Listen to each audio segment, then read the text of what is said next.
drivers. Start your engine! Ready. Green flag, all rolling. All the way out. Stay in, come on. Bye-bye, Conan. See you later. These guys are really good. Keep digging, stay in the gas. Hang on, dude, baby. Did not hit a thing. Why you wait so long, man? Bottom's clear, shaking you down here. White flag, hit your mark.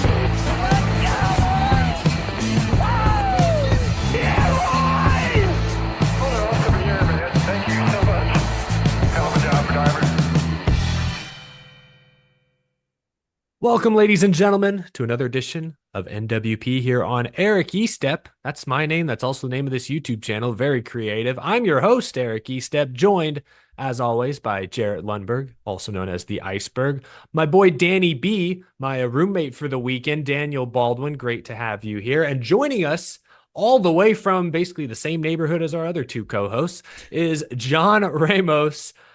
Also, you may know him from the IDK Player YouTube channel. John, it's great to see you. Thanks for joining us tonight. You've been busy, obviously, calling races at Nashville Fairgrounds, but didn't you also call a race at Bristol Motor Speedway recently? What was that experience like? That was a hectic experience. I want to say hello to everyone and thank you for having me on. But having to go from a Bristol night race to getting in the car and driving all the way back to Middle Tennessee for a Nashville afternoon race in the same 2-day span was wild, hectic, and I was really excited to go to bed after that. Yeah, I can imagine. That's awesome, though, to get in a call race at the last great Coliseum. I know you've been extremely busy. Appreciate you spending some time with us. What's up, Danny?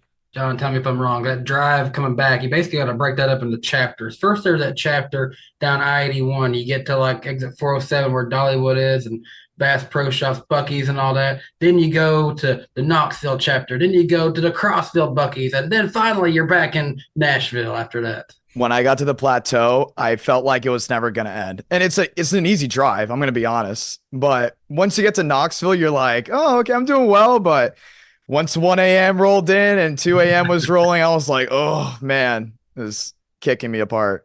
The chat has already noticed something. Jarrett, you are clean shaven. Our listening audience can't see this. Maybe like rub your face on the mic so they can tell how clean shaven. They can hear it. I don't think we can hear that. You can't hear anything. There's nothing there.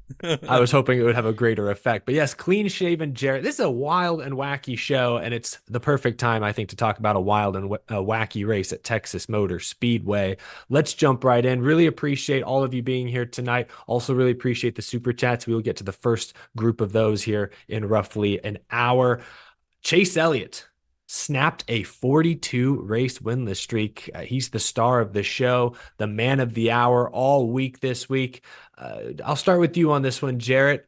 Did you see this win coming? And is it too early to say Chase Elliott is a deep playoff threat, maybe even a championship 4 threat? Well, I think of us on here, I think I was probably one of the more, if not the most lenient on him. Like everyone, I won't say we all said it, but I would say that a lot of people in chat and a lot of people on social media are like, he's done. Fire the crew chief, fire everyone. And I'm like, okay, it's been 6 weeks. It's been 7 weeks. Like, let's give it time. So like, I'm not surprised that he's running top 10, top 5 again. Like whether you love or hate Elliott, he's a good driver. Like he has been one of the best drivers since he came into the Cup Series. So I'm not like too surprised by that. As for championship, I can't say he's a favorite, not yet, but I think that being in a Hendrick car and being as good as he and that team can be, with also some pretty darn good racetracks for him in the first 2 rounds, I think he is a deep round threat. Yeah. Danny, I know your wife Claudia was excited to see her favorite driver get into victory lane. Have you talked to her like on the plane ride home? Is she feeling the hype this year? Is this going for championship number 2 kind of vibes? I don't think that she would say there's any hype necessarily with that. It's kind of like Jared said, he's probably not the favorite to win this championship right now, but it's a little bit more relief, I would say, for Chase Elliott fans. But one thing that me and Claudia, and we talked about this too, Eric, we realized, like, I think it was his crew chief, Alan Gustafson, said, like, they always felt like they were exactly where they needed to be. And I made this realization, Chase Elliott fans, you got nothing to be worried about. The dude is still out there getting top 10s, getting top 5s. Let me tell you something. What Junior Nation went through in that winless streak from '08 to 2012, that was a time to be worried. That was a time when it felt like all was wrong with the world. There was nothing but despair, pain, and misery. And that even then come off of a winless streak similar to Chase Elliott, where I think it was like '06 to '08 without a win for Junior. And then he went on for a 4 year span where, unlike Chase Elliott's winless streak, Dale wasn't even getting top fives and top 10. So I can tell you one thing, Chase Elliott fans should have never had anything to worry about because they was still in a good place to be. You're giving me flashbacks, dude. Let's tone it back. They reel it in. Wait. I can make this even worse for you. No. Lance McGrew. I'm going to be honest. One thing that I realized about this Chase Elliott shift is when 2022 came around, it seemed like Elliott was just like the hot favorite every week. There's 2 races I went to where he won, and it got to the point where I was like, I really hope Chase Elliott doesn't win if I'm attending a NASCAR race. And then the next year after that, it's like, where did all this go? So it's pretty cool to see the 9 back in victory lane. A lot of people talked about it. It's great for the sport. And honestly, I hope to see him still win. Yeah, it is good for the sport. I think absolutely to have your most popular driver, the driver who's sort of that bridge between the old loyal fan who watched Bill Elliott race in the 80s and 90s and the new school fan who's getting to watch a young, I was going to say clean shaven, that's not the right word, fresh face, I guess, in Chase Elliott get to victory. And it is great for the sport. He broke the Hooters curse, and I thought his sort of homage to the late great Alan Kulwicki was kind of surprising, I would say.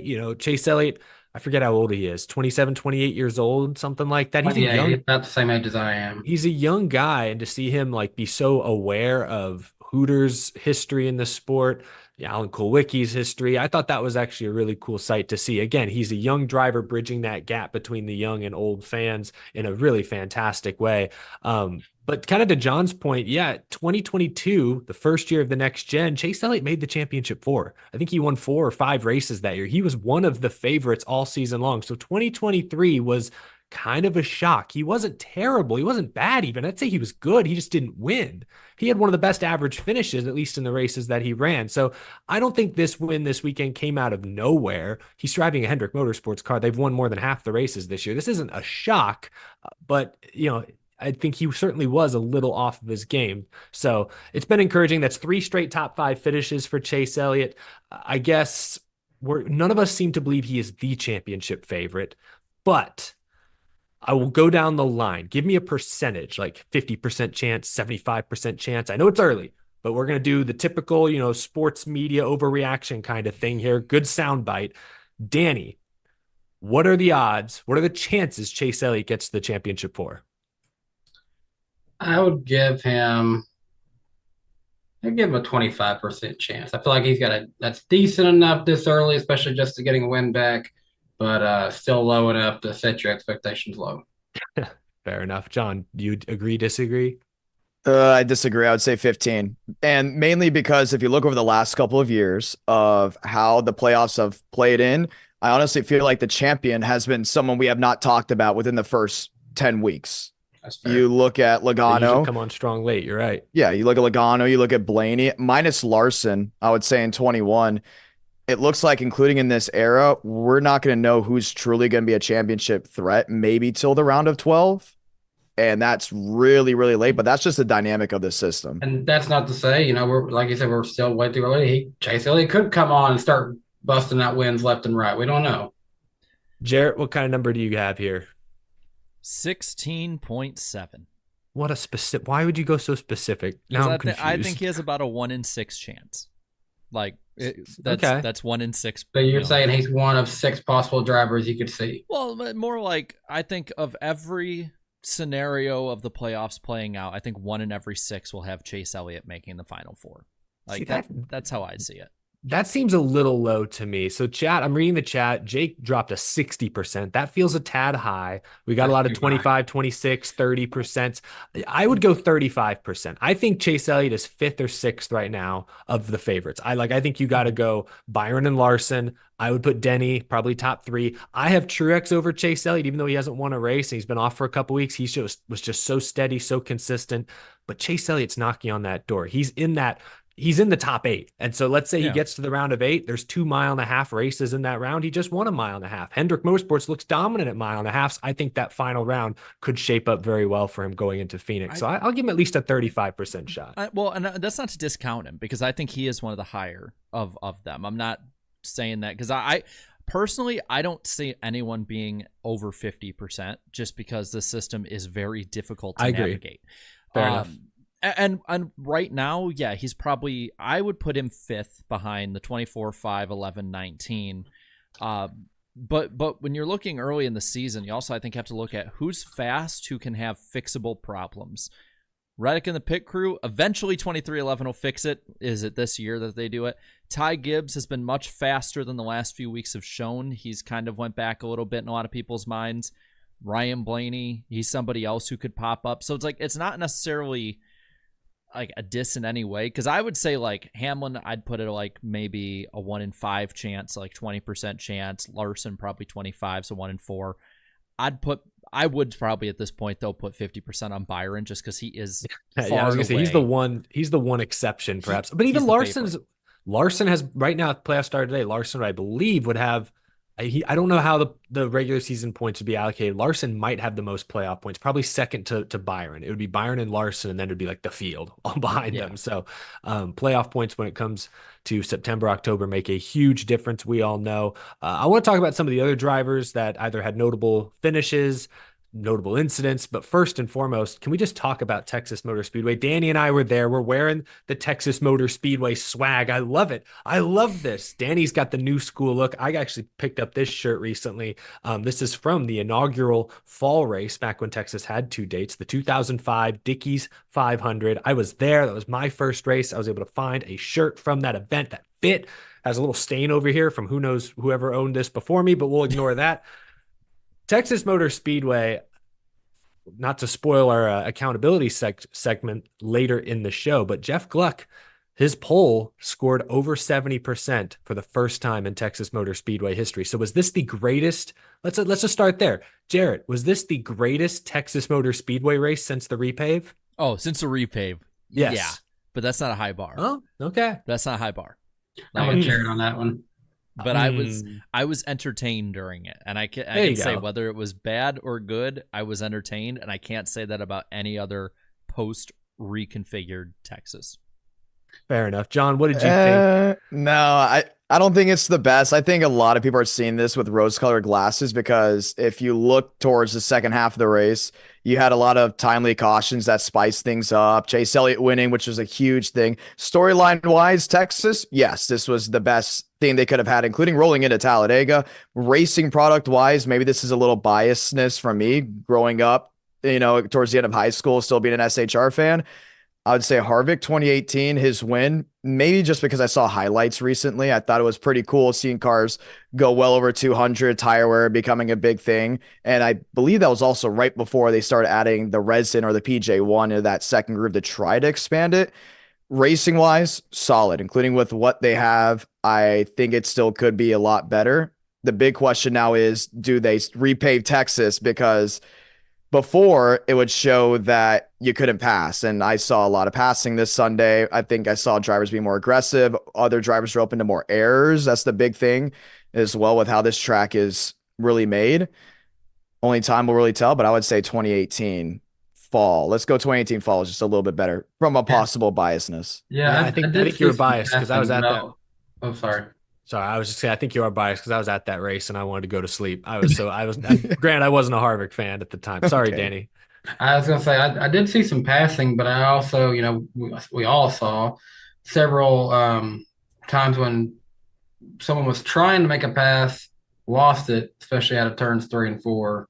And that's still a problem that the track needs to get addressed. But I had that fear in the back of my mind that Kyle Busch may be correct, and who knows what we'll see happen in this place. I'm not trying to defend this track at all by any means. I think, the original configuration of Texas, my original configuration, 2011, 2012, was better, but I think the overall goal was for it to be kind of what Atlanta was said to be, which was a driver needs to drive the track more than race other drivers. Do you think that's what's coming into? Not obviously what Atlanta was at the end of the day with all the bumps, but it's like the second you push it a little bit too hard, you're right on that razor edge and you're ice skating all over the place trying to just keep it alive off exit.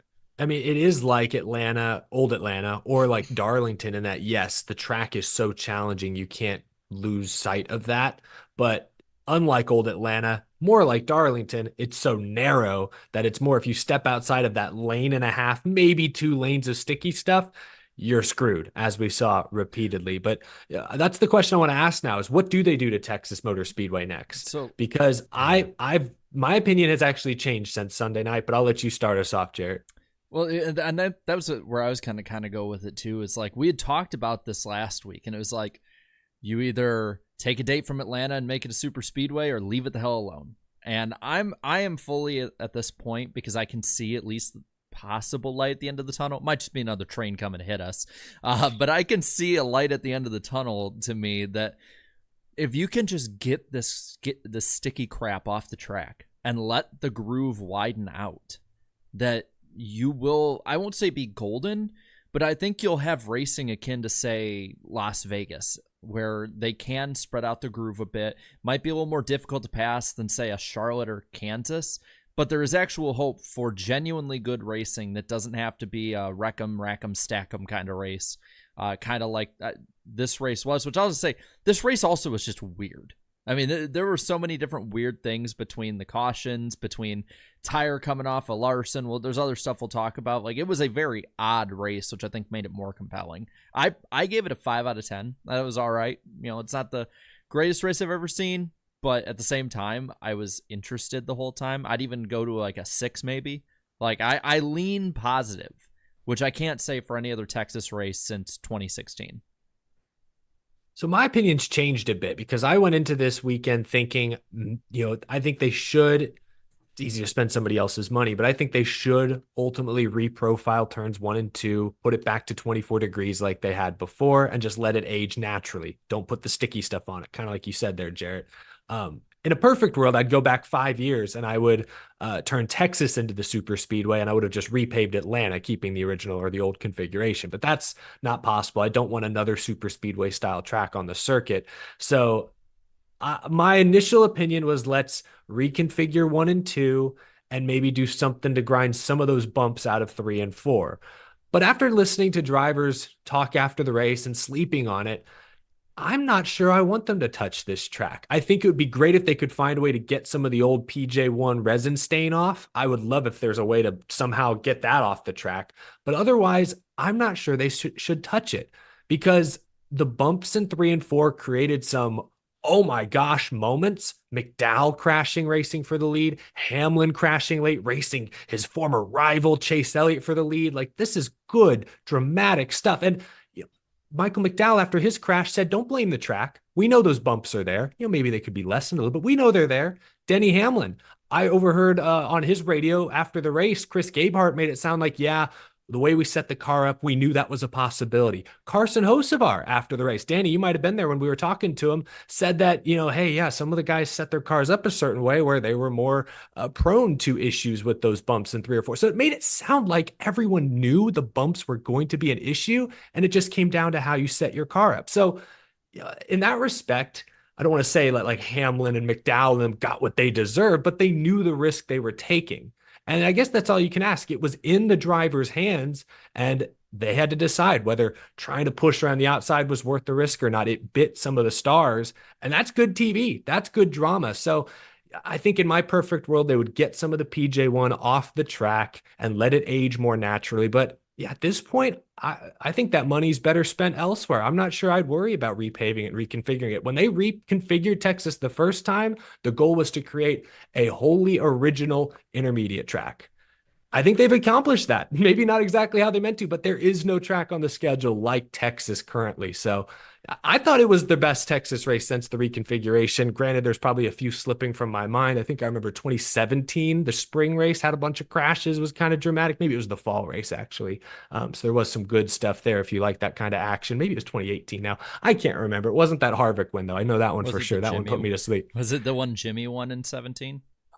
No, it might have been 18 then. I think he was in the Lowe's for Pros car. So I think it was 2018 I'm thinking of. But I ranted for a moment there. I want to hear what you guys think. It's my home track. I'm passionate about it. But yeah, take it away. Looking at the chat really quick. 000 Music says could always put dirt on it. A lot of people have been saying to make it a 1.5-mile dirt track.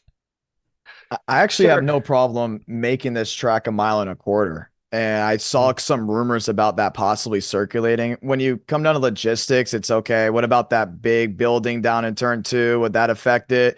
The grandstands, that's another thing. But when there was an overhead shot, I looked at the infield camping and I'm like, I know it's been a lot better over the years. So making it 1.25 miles, possibly multi-groove by adding progressive banking, tightening the corners up, maybe that could swing things. But the reason why we're also talking about Texas being the way it is, I think, is because it plays better into the next gen than it did the Gen 6. So the real question is, if you reconfigure it, let's be real. The biggest investment for a reconfiguration now for an intermediate is going to be a super speedway style like you have with Atlanta. The ratings go up, the attendance goes up. Attendance was already, I would say, fairly good at Texas this week, including when you realize how many people can sit there. But if we're going for true uniqueness, I'd say shorten it up just a little bit to 1.25 miles and see if we can have them rip top, run the middle, and even the bottom. Like a Nashville super speedway almost, basically. Maybe a little bit more steeper banking. Merged with like I would Kansas. I would say definitely more banking. I think Nashville Super Speedway is another one that we can have a talk about later on. But I would say that if you bring the banking, you have them running all lanes, it's going to be must-watch TV. Well, it was, in fact, a weird, wacky race. I love Texas. I'm going to continue to call it sketchy. I'm not going to say it's terrible or sucks. I'm just going to use the word sketchy. Read into that how you will. I want to start with the Byron Chastain crash on the last lap, because this is another incident that my opinion has changed on. When I watched it live, it looked like Byron just kept coming up and just took out Chastain. Maybe misjudged it, thought he was sliding in behind him and just clipped him. But after watching more of the onboards that came out many hours after the race, it seems more likely that Chastain lifted slightly, got a little tight. Maybe he was trying to throw a block. Looked more like a racing deal. Byron's not going to lift on the last lap. Chastain maybe hoped he'd be cut a break, didn't get it. I'll start with you on this, Danny. Did you see anything egregious in the Chastain-Byron crash racing for second? Not personally. I watched it back a lot, and it just seemed like, in the end, although it looked worse in live for time, it just looked like a racing deal, because it looked like Byron was kind of just coming off the corner, but also Chastain was trying to catch himself a little bit. Looked like Chastain checked up just a smidge, and well, it just led to him getting, crossed over to bumper of Byron to me. Yeah, do you think there'll be any sort of retaliation, Jarrett? Because I know after the race, Chastain would not speak to reporters politely. I think that was the tweet I saw. Politely declined to comment. Well, that's just a staple of Trackhouse at this point. Like, get involved in drama, most of the time caused by you. Not like this time, but most of the time caused by you. And then have no accountability to talk about it ever, except for we don't want to talk about it. I think in this one it was fair, because it's like, if something stupid happens that you're mad about, you ain't had a chance to look at the replay, don't say anything stupid until you've had a chance to look at the replay. I'm in the boat of sticking the mic in their face and letting them rip, but that's just me. Like that gives you the most fun kind of stuff. Like, it's just part of the job. Like, you should know going in. But I'll say I don't think there's necessarily going to be retaliation, because I don't think it was intentional. I do think Byron was like, well, screw this guy. I'm just going to race him as hard as he races anyone else. And if it ends bad, it ends bad for him. But I think that it's going to be the same mentality from Chastain, where he's just going to race him the same way. Basically, he races every other Hendrick driver, as the last couple of years have shown. I'm laughing at the chat. Melon hats versus big hats. I didn't see people in watermelon hats. What about some big melon hats? Oh, big what? Let's tone it back. Well, that's at Talladega too, probably. Yeah, well, yeah. I'm going to be honest. I don't think Byron wrecked him on purpose, but he definitely went in with an intention of not racing him like he would have 50 laps earlier, or maybe even 75 laps earlier. Yeah, I agree. If I'm Chastain, I think he has to do something that hasn't been done in a while and send a message, a true message, because when Chastain arrived on the scene in 22, winning races and getting a certain reputation, people started racing him a little different. Remember Denny Hamlin at Pocono, right? So it's early enough in the season where, making a statement is important, but there's no way you could say Byron raced him like he raced everyone else that day. Yeah, I wonder like, should Ross retaliate or change his style? I'm not sure. I think this is just this is what happens when you've established the reputation Ross has established, right? So I don't think Ross, you can't change that. yeah, I don't think Ross should change because I don't think it's gonna take a long time to fix that reputation, I guess, and get people to race him differently. So he should just keep doing what he's doing. Yeah, he got used up maybe a little by Byron there, but okay, next time you get a chance, don't live for Byron. I think just eye for an eye, just keep at it. Don't go out of your way to cause drama, but if drama naturally follows you and you're racing for, a top 5 late, just let it happen. I don't want to see Chastain lift. Although I did notice during the race, there was a sketchy moment on the front straightaway where he was in the middle of 3 wide. Someone was about to squeeze him, and I did see Ross lift and get out of it early in the race. But I tweeted, I think that, 2 years ago, Ross probably doesn't lift there, and we probably see a wreck on lap 40 or whatever it was. So I think we have seen Ross mature in some ways in a very short amount of time. I'd like to see if the chat can do this, because we could run a poll, but I think it'd be more fun seeing the chat do this. In general, with all of this, whose side are you on? Put a hat emoji for Byron and a melon emoji for Ross. I see that. See Yeah, what you do. Yeah, Irvin's got the blue cap and the watermelon emoji. That's fun. Yeah, blue caps for Byron, melons for the melon man. That would be funny.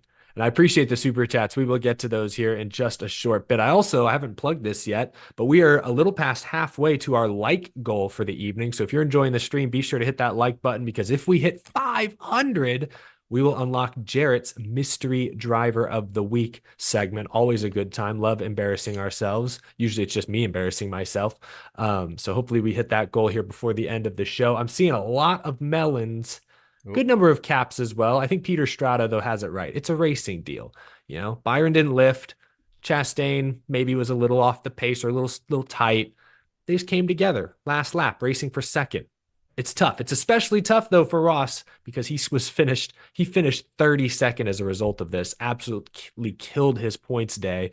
So I understand why he wasn't happy. Brad Keselowski was the beneficiary of all this, though. He finishes second.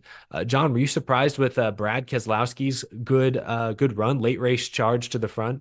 Oh, very surprised. And I'm even more surprised that Ford, I guess, in a way came to play, at least on the RFK side.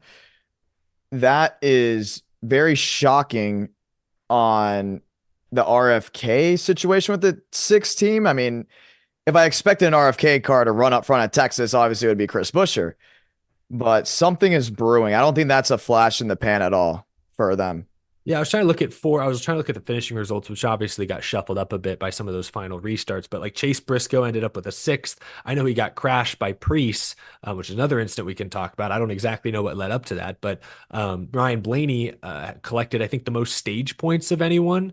So he finished outside the top 30, but Blaney ran well. So yeah, Ford overall didn't look as out to lunch as expected. FBI in the chat does say that Brad was off on speed. He was just proud of the team's execution, which I think is absolutely correct. They played the strategy well, but finishing second, you need some speed to get to second place at the end of this thing. I mean, it's crazy to think too. He's finished in the top 5 in a third of the races so far this year. 3 of the 9, he's been top 5. Pretty good. Yeah. It's just the rest of them that's the problem. It's if they can just string together some consistency and get a little bit of a gap. I mean, I know people probably think it's too early to talk about points, but he is a point behind Logano for the 16th spot right now. Yep. Yeah, no, and Kyle Busch is back there. Like, there's a lot of champions on the playoff bubble, and Ford especially, Logano, Keselowski, some of the Stewart-Haas guys, they've got some work to do. I think we'll talk a lot more about Ford here in just a little bit when we get to Talladega, because I'm sure a lot of us will have our eyes on the blue ovals at the upcoming super speedway. I want to get to the Xfinity race, so we're gonna start to wrap things up with the Cup Series side of things. Let's talk about Kyle Larson for just a moment, because he may have had the fastest car in the field, qualified on the pole for the 3rd race in a row. He won the opening stage, right? But in stage 2, had the right rear tire fall off the car, 2-lap penalty. He eventually got back on the lead lap, but was unable to move forward. He finishes 21st. He's got a great pit crew, but it cost him this time around. Danny, what do you make of Kyle Larson's day and Hendrick Motorsports more broadly? I know Chase got the win. Byron was in the top 5. Are they the team to beat still at most tracks? Yeah, I would say consistently like they are. I think they had this race in the bag had the tire not come off. Honestly, that's just how I personally saw that one. Yeah.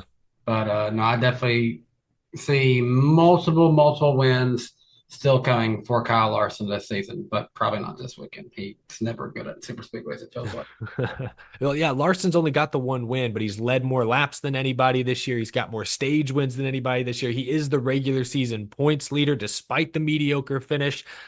John, do you feel like Larson is, I guess I'll shorten it up, Larson or Byron? We can even throw Chase into the mix. He's got to win now. Like, who is, I don't know, the top dog at Hendrick Motorsports, since people like to use that word?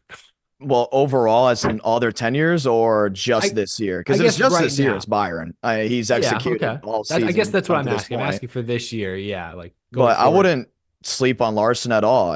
I'm not worried about him. The reason why that wheel came off is because everyone's going for those 8.5-second pit times now. It's a quick mistake, and all of a sudden your day's ruined. But I wouldn't worry about Larson at all. He's going to be a top contender in the playoffs. Matter of fact, Hendrick and total is going to be really strong in the playoffs, depending on how they get the 48 going. But Kyle Larson is someone that no one should be questioning what's going on with him.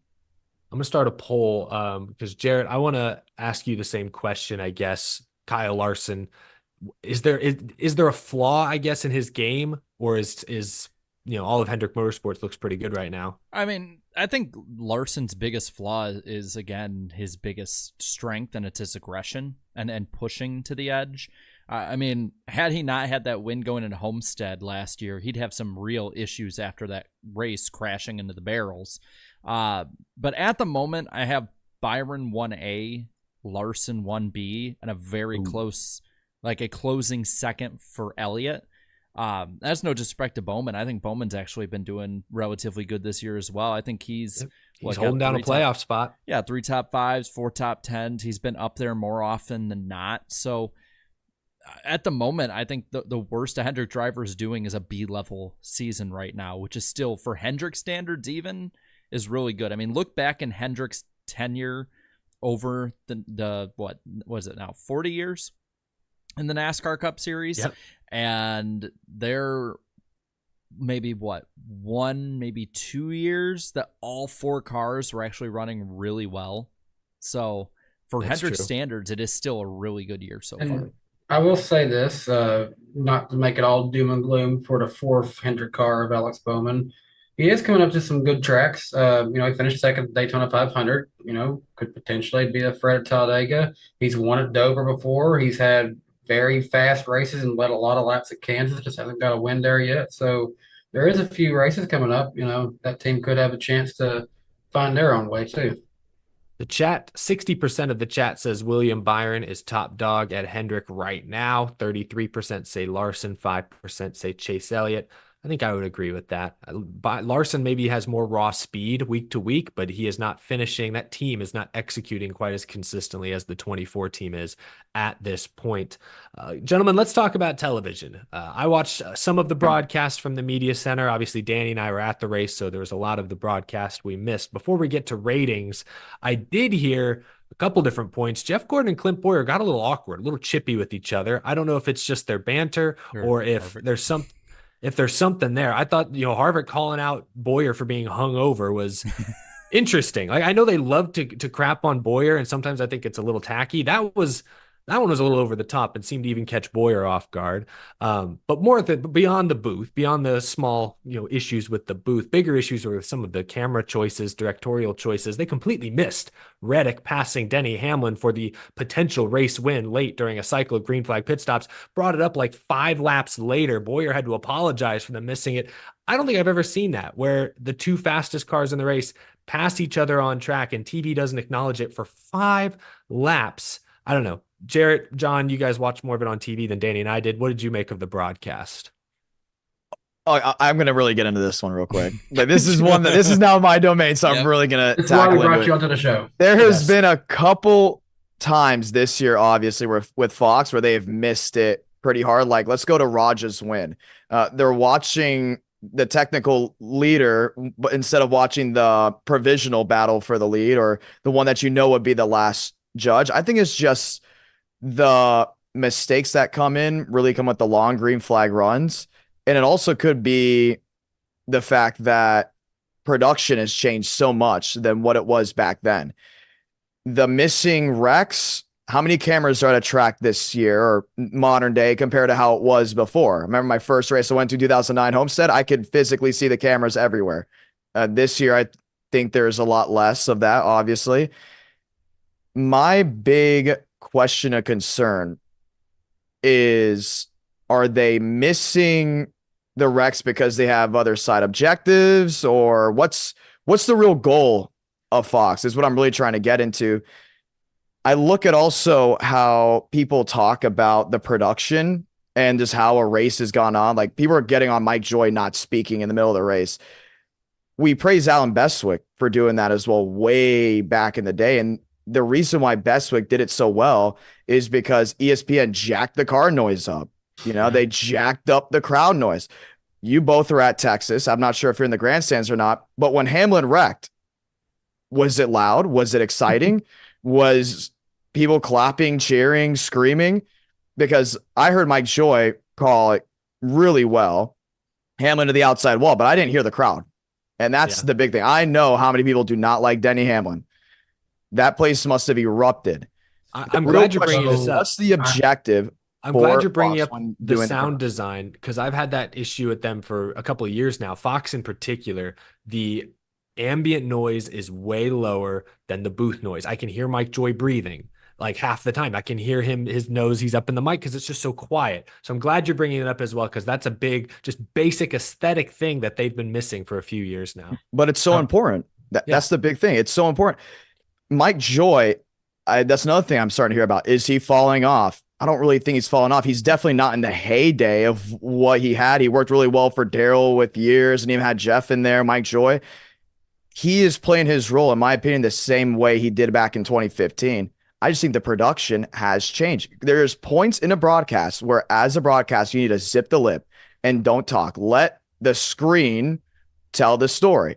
And sometimes you also have to let the noise tell the story. I've watched enough broadcasts now in the last 2 or 3 years to realize there's just not that push for the car, not that push for even hearing the PA in the background. Remember that's something that ESPN used to do a lot. Look at the last couple of laps at Daytona in 2011, 2012 for the Nationwide Series. You could hear MRN letting it rip with the crowd noise and the cars coming off exit, versus now it's like we're in a library. Yeah. That's what I got to compare it to. Yeah. It's just it sounds like a baseball game sometimes with the way the commentary is layered. Yeah, it's a technical thing, but it's a basic thing that could absolutely be fixed. Jared, I don't know if you had anything else you wanted to chime in on that. I know John covered a lot of it there. Well, I think it's just overall the way Fox, it does seem like does things differently. Because I saw somebody today, I can't remember who it was. I wish I could remember who it was because I really liked it. But they put the first 10 minutes of the last 2 Texas races on screen together. And it was basically race to the commercials was the caption. But something else a lot of people noticed is the Fox race has a filter almost on it. Like, it's almost like there's a bit of a haze, whereas the NBC footage was way more crisp. And I never noticed it because I don't think to look for it. And usually, I have a week or 2 between Fox and NBC switching over. And it's just from camera work to probably direction, production work, everything like that.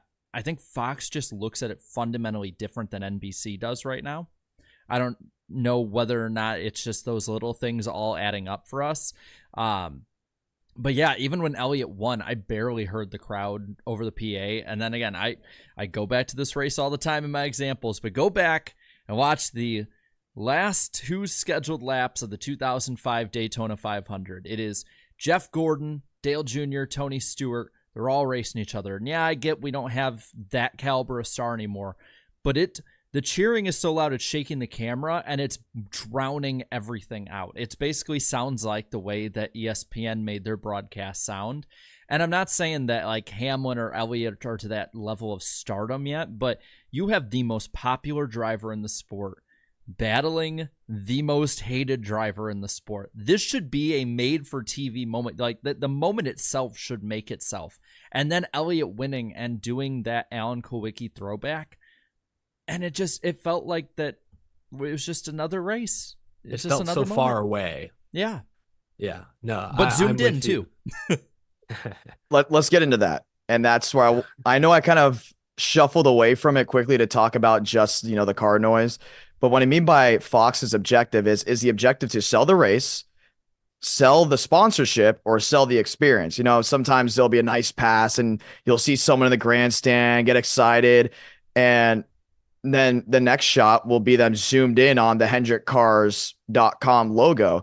And as a broadcaster, you obviously want to see everything. You want them to zoom out as much as you can, because even though you are at the track, you're still supposed to watch the broadcast on the monitor because you're speaking to the viewers back home. But when they zoom in that way, they're not just doing it because they don't know what they're doing. They're clearly doing it as a way to get the sponsors at least more eyeballs watching. So that's just the big thing objective-wise that I question. If it was to sell just the race itself, there'd probably be more cameras at the track. There would be more of an objective. Hey, yes, the top three still have to pit, so let's watch fourth and fifth battle it out because that last pass could be the pass for the win. Versus Chase Elliott's leading. Let's watch now a Chase Elliott fan scream, shout, wave their hands up in the air. That's really the new question that I have on the production side. I don't think there is really a bad version of it. I think all of them could work and please people, but it seems to go back and forth, at least from a viewer standpoint. Yeah. I've always made the point that Fox broadcasts feel linear. They feel very scripted to the point where when something in the race happens that was unexpected, they have a hard time reacting in the moment. I'd love to react to this, guy chasing down the leader, but we've got to go to our Toyota all out segment. So sorry, we're going to do that for 5 minutes. I know the timing's not great, but it's in the script. That's what we have to do next. I've noticed that with Fox, especially over the past few years. So I think good stuff. We've said all we can say. It's always hard to do these types of segments because obviously none of us work in TV. John, you're the closest to us because you do broadcast races, not typically nationally televised races, but I guess you need streaming. So in a way, yeah. I mean, you have Racing America. Yeah, you have done nationally broadcast races before, so I think you do have grounds to stand on. The other three of us, not so much. We're just sort of talking out of our ass. But the chat seems to largely agree with our takes. We're just the voice of the fans amplifying our concerns. See, I think that's the crazy thing is you go back, there are some changes that you can notice between mid 2000s and mid 2020 Fox broadcasts, but more than anything, a lot hasn't changed. And I just think viewer expectations have changed. There's so many other forms of content out there. It's so much more competitive that the lack of evolution from NASCAR broadcasts is a problem. I think that's in some ways holding the sport back. Let's talk ratings. Is Shugs okay, Danny? Did you feed him? Yeah, I'm going to have to go ahead and apologize. If I don't take Shugs out, this show is not going to be okay on my end. Ordinarily, we made Claudia joke that she's my Shug Wrangler. No, she literally is, because he will want to come in here, throw a tantrum, bite at me, tell me he wants me to be out of the office. There he goes. We see him. I don't know if the chat can see him. But I'm going to go just shut the door so he can't come back over here. Or bring him in here. Let him. He's just passionate. He's been biting my ankles this whole time. Put him on the mic. He wants to crap on Fox too. What does he have to say? Man, you piece of crap. Well, while Danny's wrangling the cat, let's talk ratings real quick because ratings were decent for Fox. So I guess if it ain't broke, don't fix it in their eyes. Cup had 2.3 million viewers. That's up 4% from the same weekend a year ago. Now that was Martinsville. This is down 18% from the last spring Texas race on FS1. That's going all the way back though to 2018. So it's been a few years. Remember, Texas has been in the playoffs the last couple of years. Also had that all-star race for a couple of years. So it's been a while since we've had traditional spring Texas. Roughly 19% of the audience was in that key age 18 to 49 demographic. This was the highest viewed cable event of the weekend. So FS1, I guess, can pat themselves on the shoulder for that. The Xfinity Series race had 800,000 viewers, trucks with 500,000 viewers. Those are the ratings. Jarrett, what did our beautiful viewers have to say about the race on the famous iceberg poll? They were pretty positive, actually, as you alluded to a little bit earlier, and we talked about as well with the Gluck poll and everything else. But with ours, we had about 14,000 votes. 16% said this was a great race. 56% said good, so 72% were positive about it. 19% said it was average. 5% below average, 3% bad, 8% net negative. And guys, the first comment. I want three of you to give me the guess. Is it positive, negative, meme, or a mix of any of them? Negative. I'll just go meme. You haven't said who the username is, but I'm going to go meme. I'm going to go surprisingly positive. Well, it is Spencer. Okay, I'm keeping my guess. Don't mind me, still heartbroken and in shambles about that Xfinity finish and Sieg being oh so close to his first career win. Wait, this poll is about the Cup race? Well, then I guess I'll go lose a wheel, run into a bump, spin out, go eat some Andy's frozen custard now. No, but seriously, this was surprisingly an okay race for Texas standards. I think me and Eric both won. It was kind of negative too, though. He took a shot like, at the oh, balls man. and it was kind of everywhere. It came full circle. It was all over the damn place. Good job, Spencer. You've covered all of our bases here. Now, as for the rest of y'all, we had a good amount of, we had almost 400 of you guys comment on here. The first two are about Fox right off the bat. We'll go with Vermonter. I don't know how we're going to say his name here, but said, man, Fox coverage getting worse by the week. Not a bad race. Xfinity was better. Well, we'll get into That's Xfinity, true. but that was damn good. We got Twister here saying that was the most fun, chaotic, and most embarrassing race I've ever seen. I enjoyed it. I don't know. If People are so embarrassing. backhanded with Texas. Yeah. I mean, like, it's okay to say a Texas race was objectively decent, or at the very least entertaining. Go that far. Lane here says, how long till we get the obligatory John Hunter Nemechek caution? I thought it was Harrison Burton. Yeah, I was like, John Hunter's had his fair share of incidents, sure, but I mean. So it's been scrolling on the bottom, but Harrison Burton was up front going for the win. Looked pretty good today. Or he had a Sunday. highlight reel moment, made a 3-wide move on a restart. I was impressed. Where do you think he finished? It was like 27th or something. 28th. Yeah. Yep. We got a lot of people saying stuff like, let's go Chase Elliott. Chase Elliott's back. N4S Video says Tex Ocean Motor Speed Spinway. Could have been Motor Spinway. I like that, actually. That name should stick. Texas Motor Spinway. Yeah. Thomas saying, breaking news, an earthquake registered in Dawsonville, Georgia at 9.0 on the Richter scale. The siren is blaring.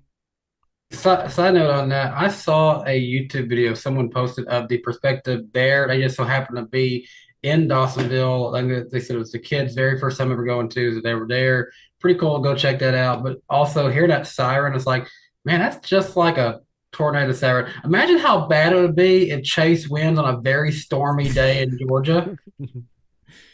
Yeah. So, like, Sunday or Monday this week coming up. Yeah. John here, not our John, but a different John here is saying Denny wrecked himself. I mean, I guess, but a lot of people were like celebrating, and like I saw at one point Denny Hamlin was trending with the word choke. Damn, man, can't go 1 year. Can't beat the allegations no matter how hard he tries. Oh, this is my favorite meme account here from NASCAR Shill saying, thank you, Steve Phelps, Steve O'Donnell, and Ben Kennedy. What a great race. Says thanks that for being here, week. NASCAR Shill. Let's see. Another comment here asking why Jimmy Johnson is still racing.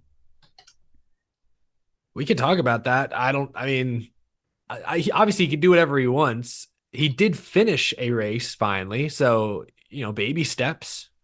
Hang the banner. It's fitting we had him after all the rest of the stories, though. Let's scroll a little further down. I have not vetted the gutter comments yet because I've had a pretty busy week. So that's when it's good. Give us your off rip raw reaction. Let's see. Bottom one I can read. Bottom two I can read. I don't know if community guidelines will let me read the third to bottom one, so I'm gonna skip that. That's fair. That's fine. Yeah. I think we can roll with we can roll with this one. Okay, so D-Bab with the third lowest one that I can read here, saying just a shit show, not much racing to it really. If the whole season is just going to be HMS and JGR, I'm going to check out early. I mean, that's a fair opinion. If you're not a Hendrick fan, not a Gibbs fan, I mean, it could be the big three again. Yeah. Big three could all be from one team. Recon here saying good race, terrible ending. Yeah, I can see why downvoted. Yeah, I can see why people downvoted. I guess Chase Elliott fans. Remember last week's comment? Somebody said something critical of Chase Elliott and it had like 20 replies. Yeah, it was great. It was like you just cast the bait out there. Oh, I got to bite immediately. Yeah. Lowest one in the gutter here is from NASCAR_junk saying this track sucks, below average. Wrecks do not equal a good race, but unfortunately, because of all the crashes, NASCAR will keep this on the schedule. That's a strong opinion, but again, I'm a little surprised it got downvoted so heavily. People like this race, and it wasn't just because Elliott won. That's a very emotional comment. I mean, I will say it's not the worst we've had. I will say I enjoyed this a whole lot more than the last two races. Yeah, that's true. I agree with that too. And that, as a Martinsville it stan, hurts me. It hurts. I'm with you. It does hurt. It does hurt to say. I love Texas, but it shouldn't be this way. This shouldn't be happening. No, I like a good. It should be a bad Martinsville race is still better than a great Texas race. That's how it should be. I won't go that far, but it should be a little more even. It should be.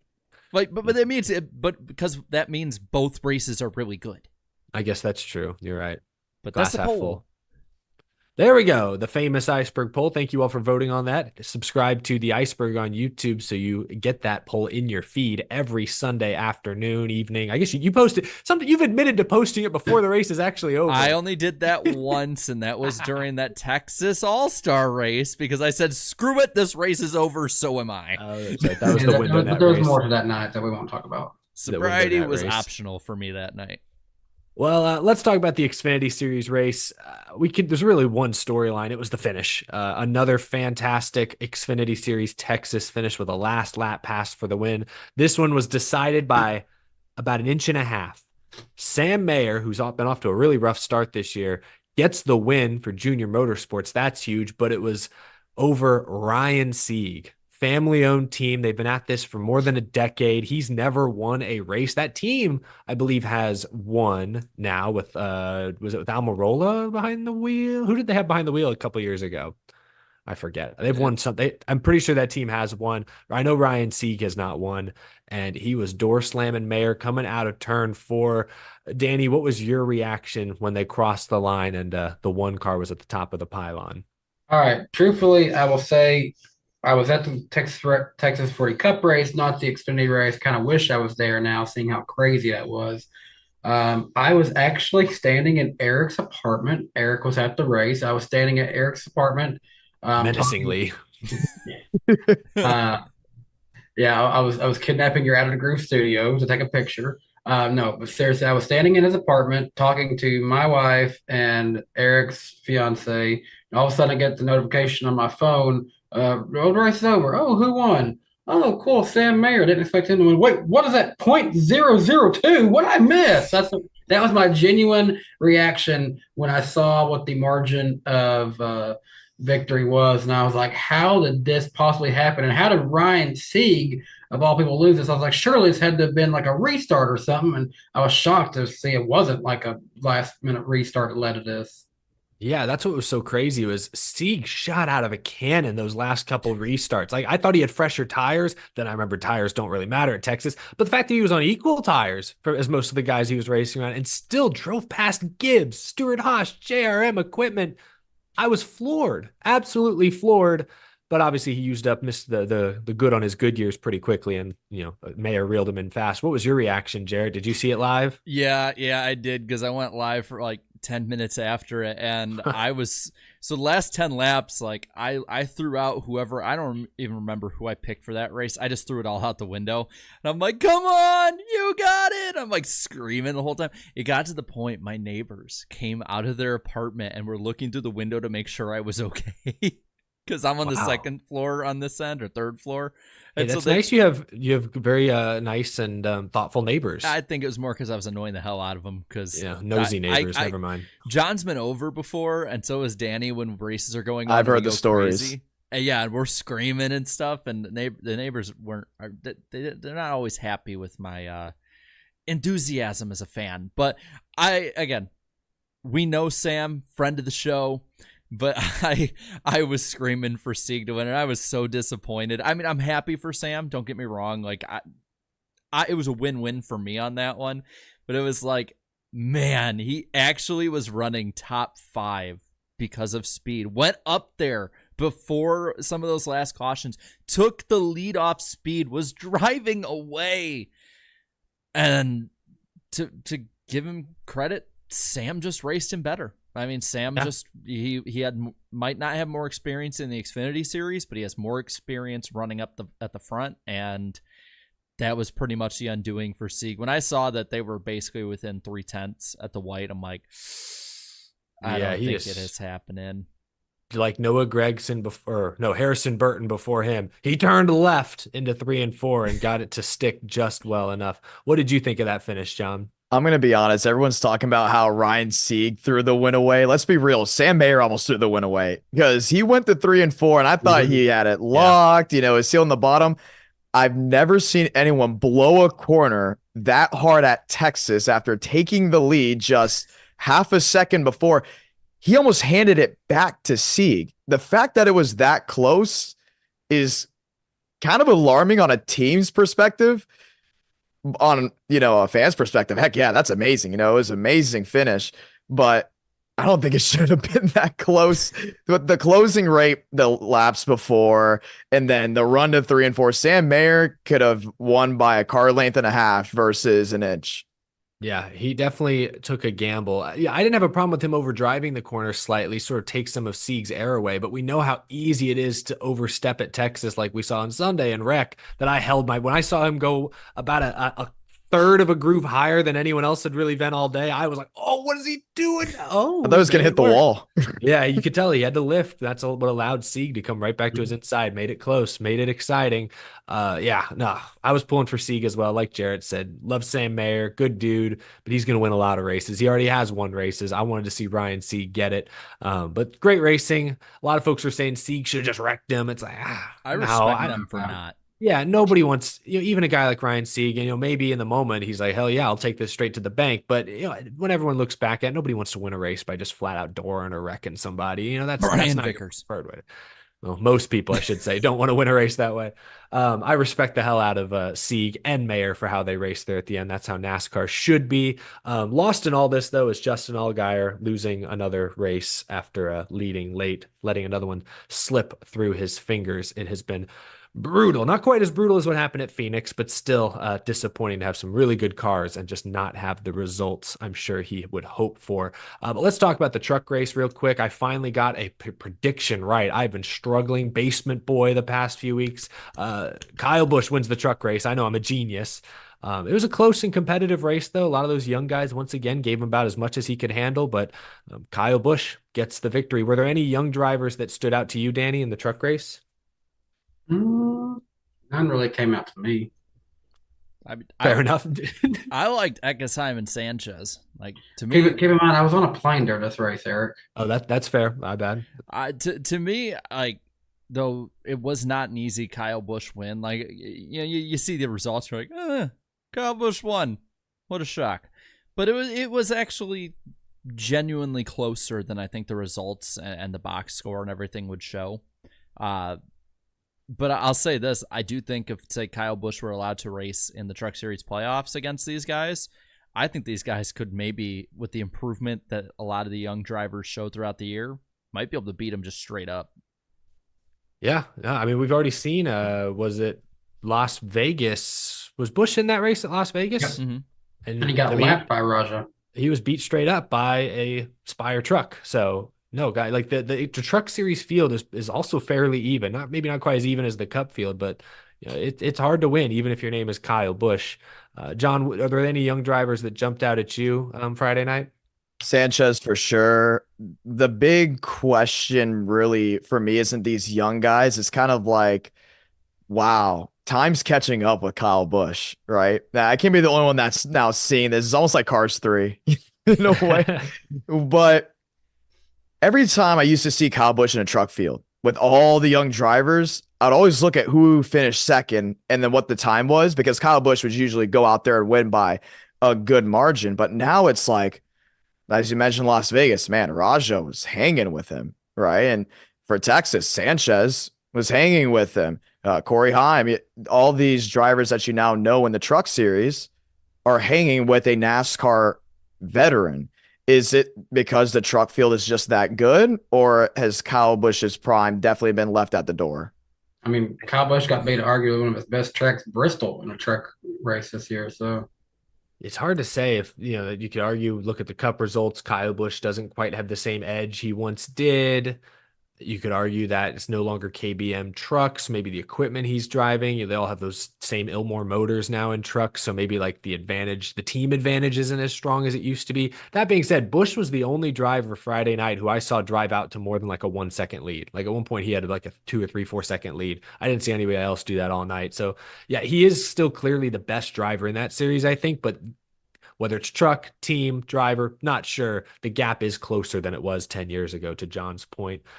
Good race. 3 great races. I thought Texas, great maybe is too strong. 3 watchable, maybe even good races at Texas this weekend. I don't think anyone saw that coming in. I do think it's worth pointing out, though, that if we're talking about Kyle Busch having a bad year in trucks, being that he's only won 2 of the 4 he's competed in so far, he's 50%, can be no worse than 40% this season, then that's a place that anyone would want to be. And I look forward to the day where Kyle Busch eventually, maybe when Brexton's ready to race, that Kyle Busch decides, you know what, I'm just going to run a few seasons of truck series, because dang it, I want to see Kyle Busch become the first guy to win a championship in all 3 series. I want to see it happen for him.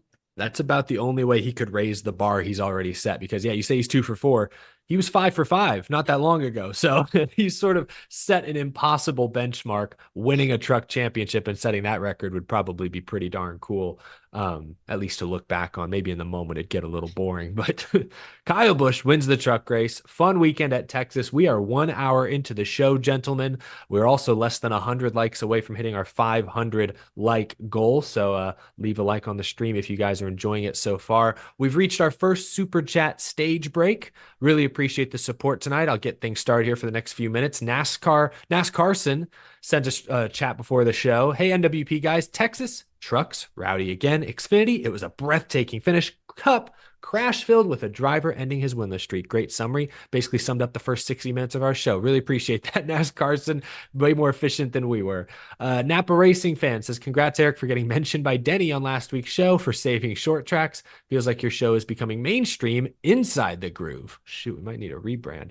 Yeah, that was clutch. I appreciate the shout out from Denny. I'm not saving short tracks. Like I said in my video, I don't know how to do it. I'm just trying to raise awareness. That's the easy part. Anyone can do that. Hopefully smarter people than me figure out how to actually fix the short tracks. Alex Luff sent a couple of super chats. This was a crazy hot take here. I've said it before and I'll say it again. Dega sucks. It's too dangerous, with or without the plates. I say burn it down, collect the insurance money, and replace it with Road America. I don't think they're being serious, but boy, that was a ride of a super jet to go through. It's a heck of a comment. That's a little extreme. Just admitting to insurance fraud, it sounds like, right here in the super chats. It's only fraud if you get caught. Well, I think he just incriminated himself here for $10 on YouTube. If you see a single fire, we have our suspect number 1. Yep, exactly. Mickey Logano, thank you for the 10. Happy Elliott won, but still want the track nuked. Gosh, the race went from decent to crapshoot at the end, and the unlimited overtimes needs to be limited to say no overtime. It's I don't with know. this chat and destroying tracks. One person's going to destroy Talladega, and everyone's going to nuke Texas. This is getting violent very quickly. I agree with unlimited overtimes maybe is a little strong. I don't know what the rule is now. Is it unlimited or It's is it unlimited. 3? Ugh. They only got to 2, I think, but 3 should probably be the cap. I feel like I don't know if we've hit 3 in any time in recent history. Maybe that Xfinity race at Daytona a couple years ago did. I don't remember, but Hunter Nixon fishing. As a Kevin Harvick / Larson fan, I know how it feels after your driver breaks a winless drought. Congrats, Elliott fans. Yeah, I heard Harvick mention on his podcast this week. Yeah, he had like 100-something race winless streak of his own at one point with RCR and eventually snapped it. So forget that at one point, Kevin Harvick was not, a perennial championship contender. Those RCR cars, it took a real driver to wheel those to the front. Do you remember what races those were, though? That he snapped his winless streak? The one that started it and the one that ended it. Do you remember which ones those were? One of them, I think, was Talladega. Didn't he snap it at Talladega? 2010 at Talladega. So Yes. where did he start it? I don't. Daytona 500? Yep. Oh, gosh. Talk Yeah, I was about like what- the best bookends to a horrible Wow. stretch. That's pretty impressive. Not the winless streak, but the wins he did get. Spencer Purcell, this was very generous, sent $39 super chat in honor of Ryan Sieg's photo finish. I've honestly never been this heartbroken about a Ryan Sieg P2 finish in my life. He had legitimate speed in that car too. This was not a fluke. Just wish he had those 2/1000th of a second back. I agree with Spencer. Like we all said, I think maybe you said it, Jarrett. He was running top 5, top 6. Maybe John said it. He was up in the mix all day long and then charged to the front at the end. That was one of the best runs, start to finish, we've seen from Sieg. Probably ever. So yeah, gutted he didn't quite get the ultimate prize. That Andy's frozen custard trophy was epic. I kept walking past it in the media center and it was delicious. That was 3 minutes, by the way. All right, I will do just a couple more real quick. Really appreciate the support, y'all. From Chris, how's that next gen level the playing field car theory going? If it's already broke, try stuff. It's all about money. What if people stop watching? Not a fan of the next gen, although this feels like a comment for last week after the short tracks, because I feel like the car did about all it could at Texas this weekend. Austin 450 does gaming, says Texas delivered and Dear Denny didn't get the win. Also, RCR and SHR snuck into the top 10, although Briscoe so far has had pace everywhere but Coda, I believe. Yeah, Briscoe I think is 12th in points, which we didn't really address, but Chase Briscoe quietly having a really solid year. And I'll wrap up with this one for now. Sly Supersonic, Texas gave Martinsville and Richmond a butt whooping. I should have told you to cover your ears, Jarrett. I apologize. Yeah. That's going to do it for our first super chat stage break. Really do appreciate the support from each and every one of you. We will respond to every single one of your super chats by the end of the show. Greatly appreciate it, y'all. But for now, gentlemen, I know the weather this weekend at Talladega is not looking great, but I think the storms may have moved in a few days early. Oh, geez, Jarrett, what time is it? It's time for you to get struck by lightning again. Good Lord. It's the lightning round. Ah! It's me and Eric who are getting hit. The bottom two are fine. Oh, jeez. Well, first off, I want to give a shout out to the Spotify crowd here. We put a poll out there asking who all time is their favorite broadcasters. 3% said they like Turner Sports, so good on them. 6% said CBS. 16% say Fox Sports. 23% say ABC and ESPN, and 52%, a wide freaking margin, for NBC Sports. Yeah, Fox was so good for about 15 years there, I felt like. And then I don't know. I don't know what it is. Oddly enough, we'll talk about NBC more later, but they may be the one who doesn't want it. People will be begging for the prime races. If you've seen Prime on football, I mean, I think that's going to be one that a lot of people are going to like in the future. Their production is fantastic. It is. It's awesome. Looking at some of the other things here, I think it's John Dell is his name. But he's the award-winning executive producer of The Last Dance and 30 for 30 and has joined NASCAR to lead the NASCAR studios and digital media teams. This is going to be some good stuff come out. Yeah, if they can't make good stuff at this point, it's a NASCAR problem, not a production problem. Well, speaking of making good stuff, I like this next one. I don't think this was done with this new guy they just hired. Water won't be what I'm drinking if I gotta go see this. NASCAR is working with MGM Studios on a rom-com where a sports agent loses her superstar client before the NASCAR season and decides to take a chance on a rebellious female dirt track racer. They're calling it Clean Air, which if you think of the end result of a rom-com, Clean Air is the last thing you're getting. Clean Air. What an interesting name. I don't know where that one doesn't. I don't know about that one. We just want Days of Thunder too. That's all we're asking for. Just give me Tom Cruise. What are we doing, guys? I guess Tom Cruise wasn't available, so this is Couldn't have had Blom. Watch him make a cameo in it somehow. Oh, that'll be ultimately insulting if they do that. You couldn't have had like something. You couldn't have had a different title that would have been more like getting people's eyes to you, like I don't know, like Bump Draft. Dirty Air. Dirty Air, yeah. Bump and Run. Well, that'd just be like a one-night plotted movie. Ross Chastain is going to be running 5 Xfinity races this year. Hopefully he'll be in some Clean Air in that DGM 92 car. I doubt it, but maybe. Congratulations to Bubba and Amanda Wallace. They're going to be having a kid in October, so I'm happy for them. Good for them. I didn't see that. Yeah, I just announced that while we were on the show. Yeah. Oh, wow. Breaking news. Baby on the way. Good for them. Haven't done that in a while. Yeah.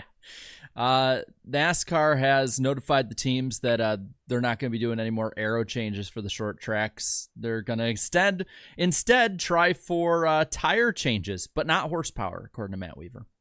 Yeah, I guess that's the best place to start at this point, but I hope that doesn't mean they're completely opposed to the idea of horsepower changes at some point in the future. Yeah, preferably sooner. It's like instead of if you had a horse and buggy, instead of adding another horse to make it go faster, you just gave the horse bigger horseshoes, I guess. That's a good analogy. Or I like smaller. that. It was smaller, you know? That's smaller horseshoes. Yeah. Grooved ones, maybe. Slippery, or like just horseshoes that make him more likely to fall down. We'll have the horseshoes on the right side be less in width than the ones on the left. Change the air pressure on those horseshoes. Well, also, this was something that I saw that was actually a really cool thing NASCAR is doing. NASCAR is one of the premier partners with the United States Department of Homeland Security on an awareness campaign to educate people and help prevent online child sex exploitation and abuse, as well as any other, things pertaining to that. And Steve Phelps was actually one of the key speakers on that. So NASCAR taking the headway on a big key initiative here. Yeah, that's good. And then also a quick reminder that we'll be on my channel next week talking all about Talladega. Look at that. Look at that great picture of me. Like, isn't that great? I look so well behaved. I know. I look like John, just well behaved, such a well behaved person. There's a reason John has me co-commentate with him. We're both gotta have, the hair right, the polo shirt. I did see someone in the chat earlier that said, there's that well-dressed, well-behaved man. Well, really quick, before we end the lightning round here, John, you're all well-behaved. Can you tell us, like, what stuff, having been well-behaved at the Nashville Fairgrounds, have you kind of learned about what's going on there and stuff? We've seen stuff that the new mayor is actually pretty open to the NASCAR stuff, and you're front and center. Like, what can you tell us about the fairgrounds this year? So there's a lot of things that I hear that I'm not going to say just out of respect, but they're very positive. Let's point that out.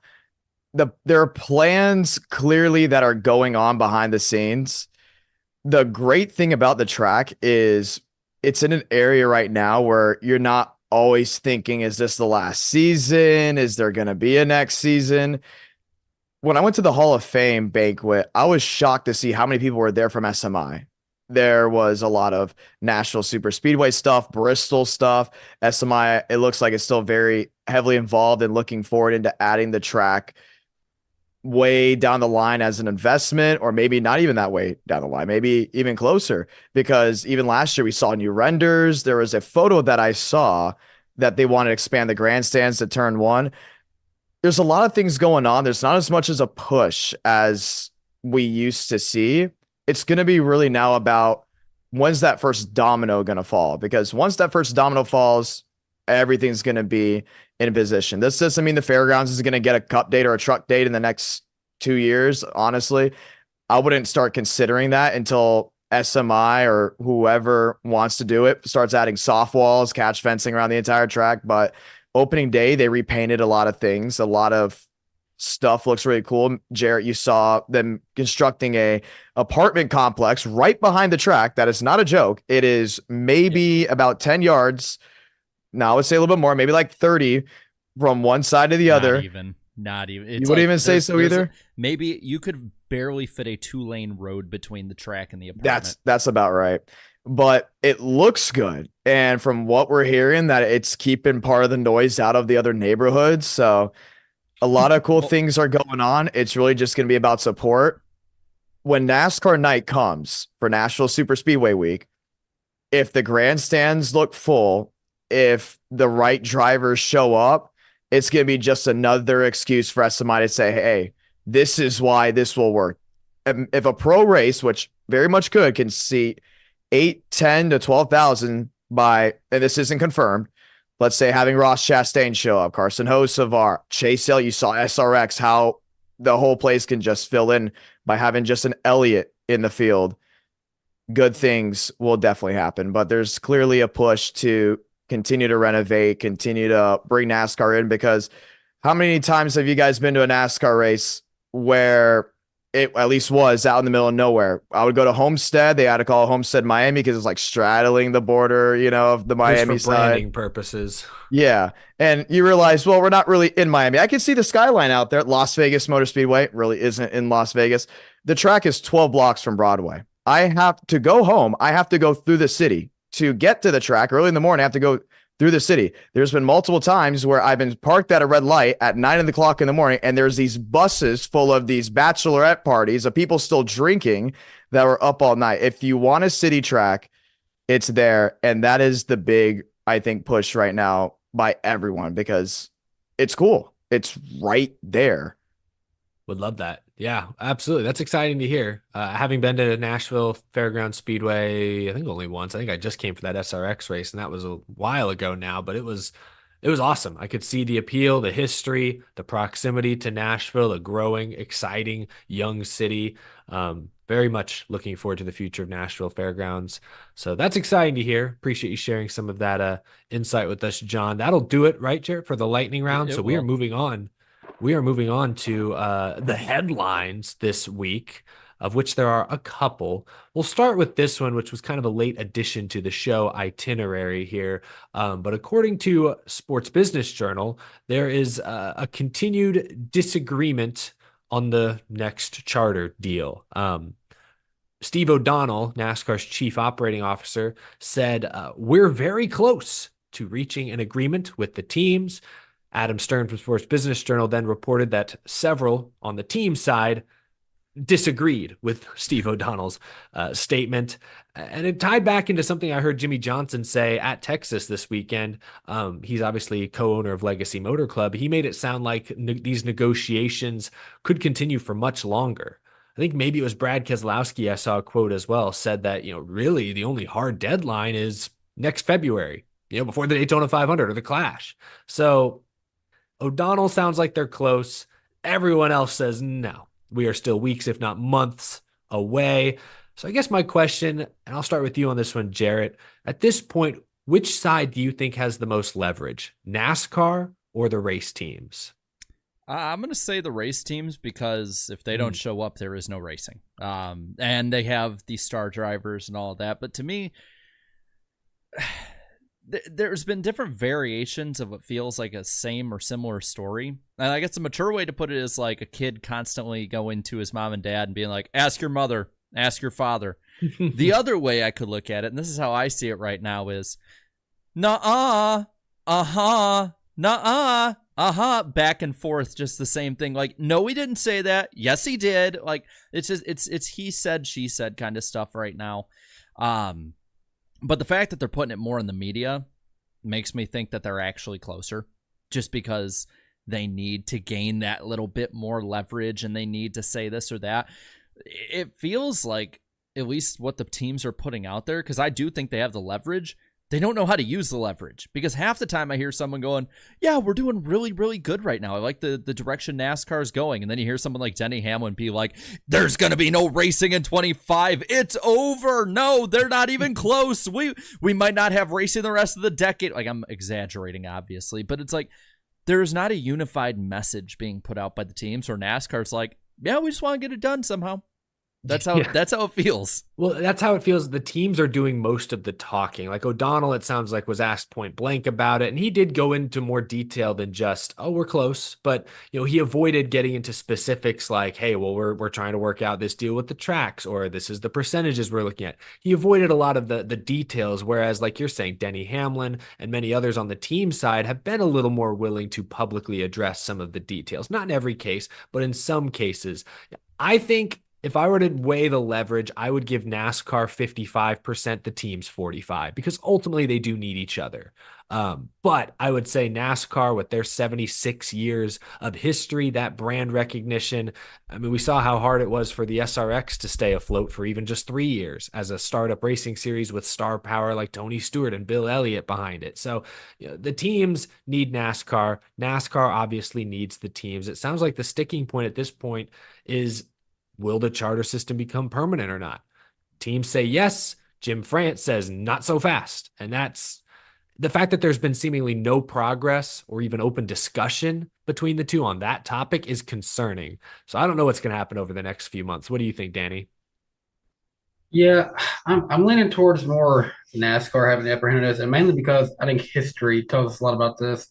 Wasn't there a race way back long time ago where drivers were on strike, but NASCAR still had the races with like There you go. 3 teams, and they even said what was then the Grand National Series just had them compete in the Cup race as well. That was the First Talladega. Talladega race. Yeah. So we've seen this. We've seen this before. Granted, way long time ago, way different circumstances, but I don't see. I see NASCAR as being the organization that the show will go on. If you choose not to come, oh well, we'll welcome you back when you're ready, I guess. Yeah, it definitely could be that case. John, do you think who do you think has the upper hand right now, just based on what's being said publicly? I believe both sides definitely have some type of leverage, but NASCAR, as you mentioned, has technically the higher leverage. And one thing that no one's really talked about is, because NASCAR really has, in my opinion, the control of the money. Let's say the teams don't agree and the teams don't show up. NASCAR pulls the rug underneath them and say, hey, remember that huge investment? That's probably now worth $40 million. Charter system, goodbye. Xfinity teams. What do you have? Shoot, why not? Like, if it gets to that point, there's going to be a time where it does, level off and they will come to an agreement. But if it's just this fight to the top of the mountain, NASCAR is going to win. The only fear that follows is the word that no one should be talking about, or you can talk about, but you don't hope to happen. And that's obviously a split. Yeah. I don't think we'll get to a split. I think everyone has seen history and go, okay, we don't want to happen with what happened with CART, IRL, that huge split. But race teams understand how much money is involved with the charter system. I still think the question is going to be, do we expand to 40? Do we keep it at 36? I'd love for them to expand to 40. If they get a Honda, then yeah, they'll jump up to 40. I think they've got that kind of waiting in the wings, but it's really just going to be about who says, fine, okay, we're going to do it this way. There's no point in us losing millions of dollars on both sides. But at the end of the day, if it does continue to have a run to the top of the mountain, NASCAR will win, in my opinion. I think so. That's an interesting point. And Peter Strata jokes in the chat, what if the Xfinity series becomes the Cup series? We could get Xfinity cars in Cup, like a lot of people have been asking for. If it gets to a point where obviously no one is in agreement and they are so dead set on their side, it technically could happen. The tools are there. It's just so weird because unlike other major sports leagues, there is no real, what's the word? I mean, I know there's the Race Team Alliance, which is supposedly represents all the Cup Series chartered teams. But even within that sort of group, there's different agendas, teams of different size at different stages in their life cycle.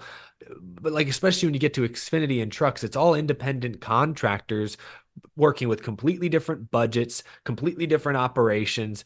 It's hard for them to come and create one unified voice. While NASCAR corporate, I mean, they all work out of the same building. It's very easy for them to send a clear, concise message. And I think that is where, like Jarrett said earlier, you hear the teams doing more of the talking.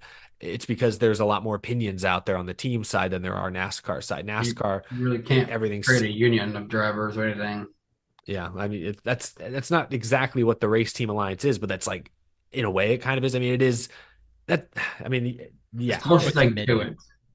yeah. It's more like just like a committee. Maybe that's a good way to put it. It's because it's not like it doesn't operate like a union. There's no, as far as I understand, there's not really the same financial implications that there would be with a typical union. But a lot of ways it can be more symbolic than anything. I mean, it probably helps move some stuff along.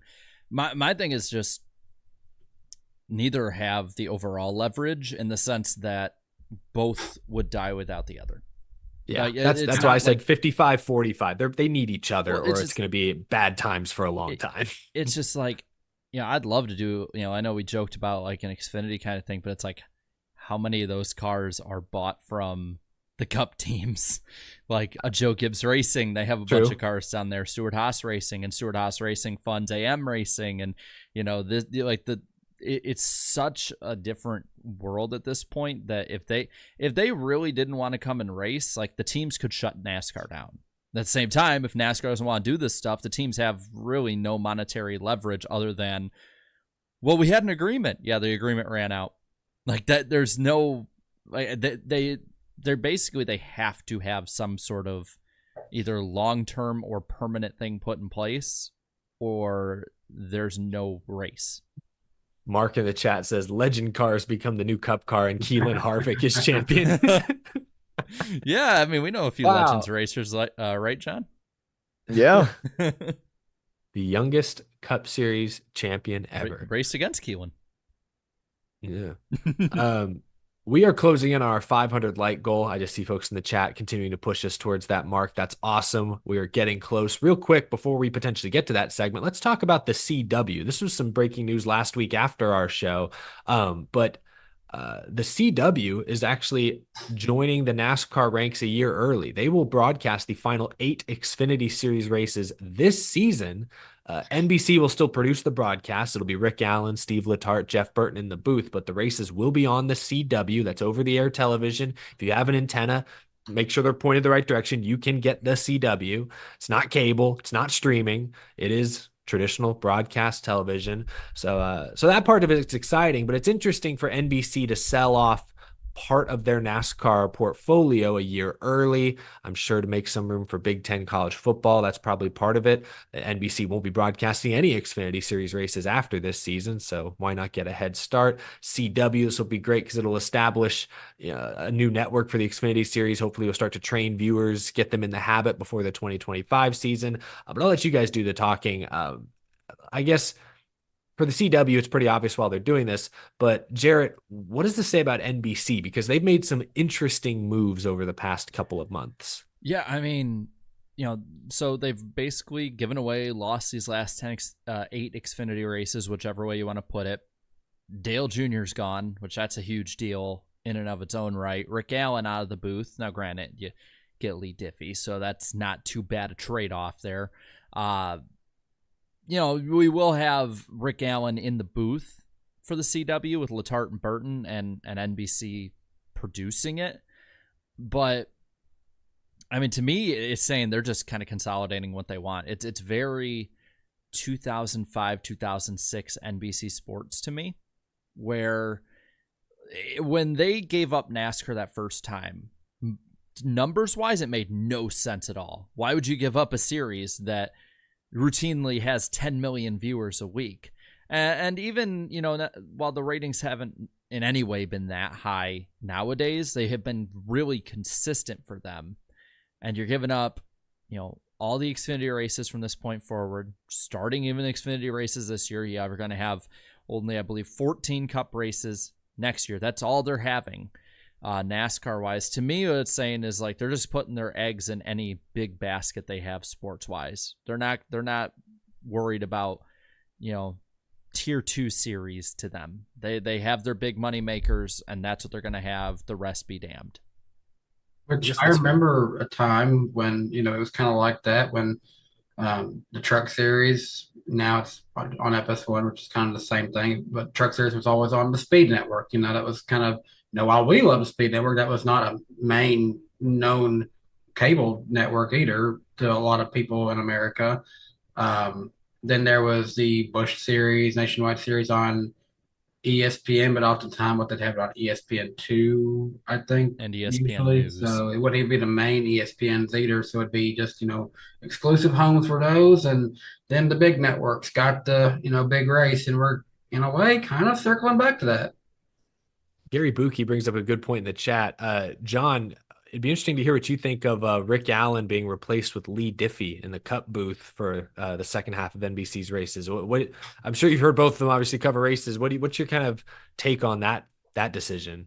I'm gonna be honest. When Rick Allen is good, Rick Allen is good. Like, I don't really understand the true hate for him because we've had really iconic calls. There was one that was posted on X recently where it was the Bristol finish, but Lee Diffie, there's just something about him. Like, it seems like every time he talks, it just turns to gold. When he did NASCAR, what was it, in 2017? Yeah. But Kyle Larson 3-wide move, and I think the quote went, Kyle Larson with a blinding restart, and just somehow that line with how he said it sounded amazing. I think Diffie's going to be really good. He understands racing. He also has made other forms of racing sound really good. Have you ever watched track and field on NBC?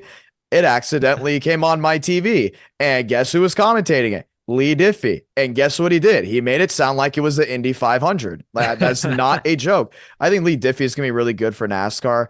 Rick Allen, I think, was also really good there in trucks. The big thing, or the big question is, why is this happening? Right.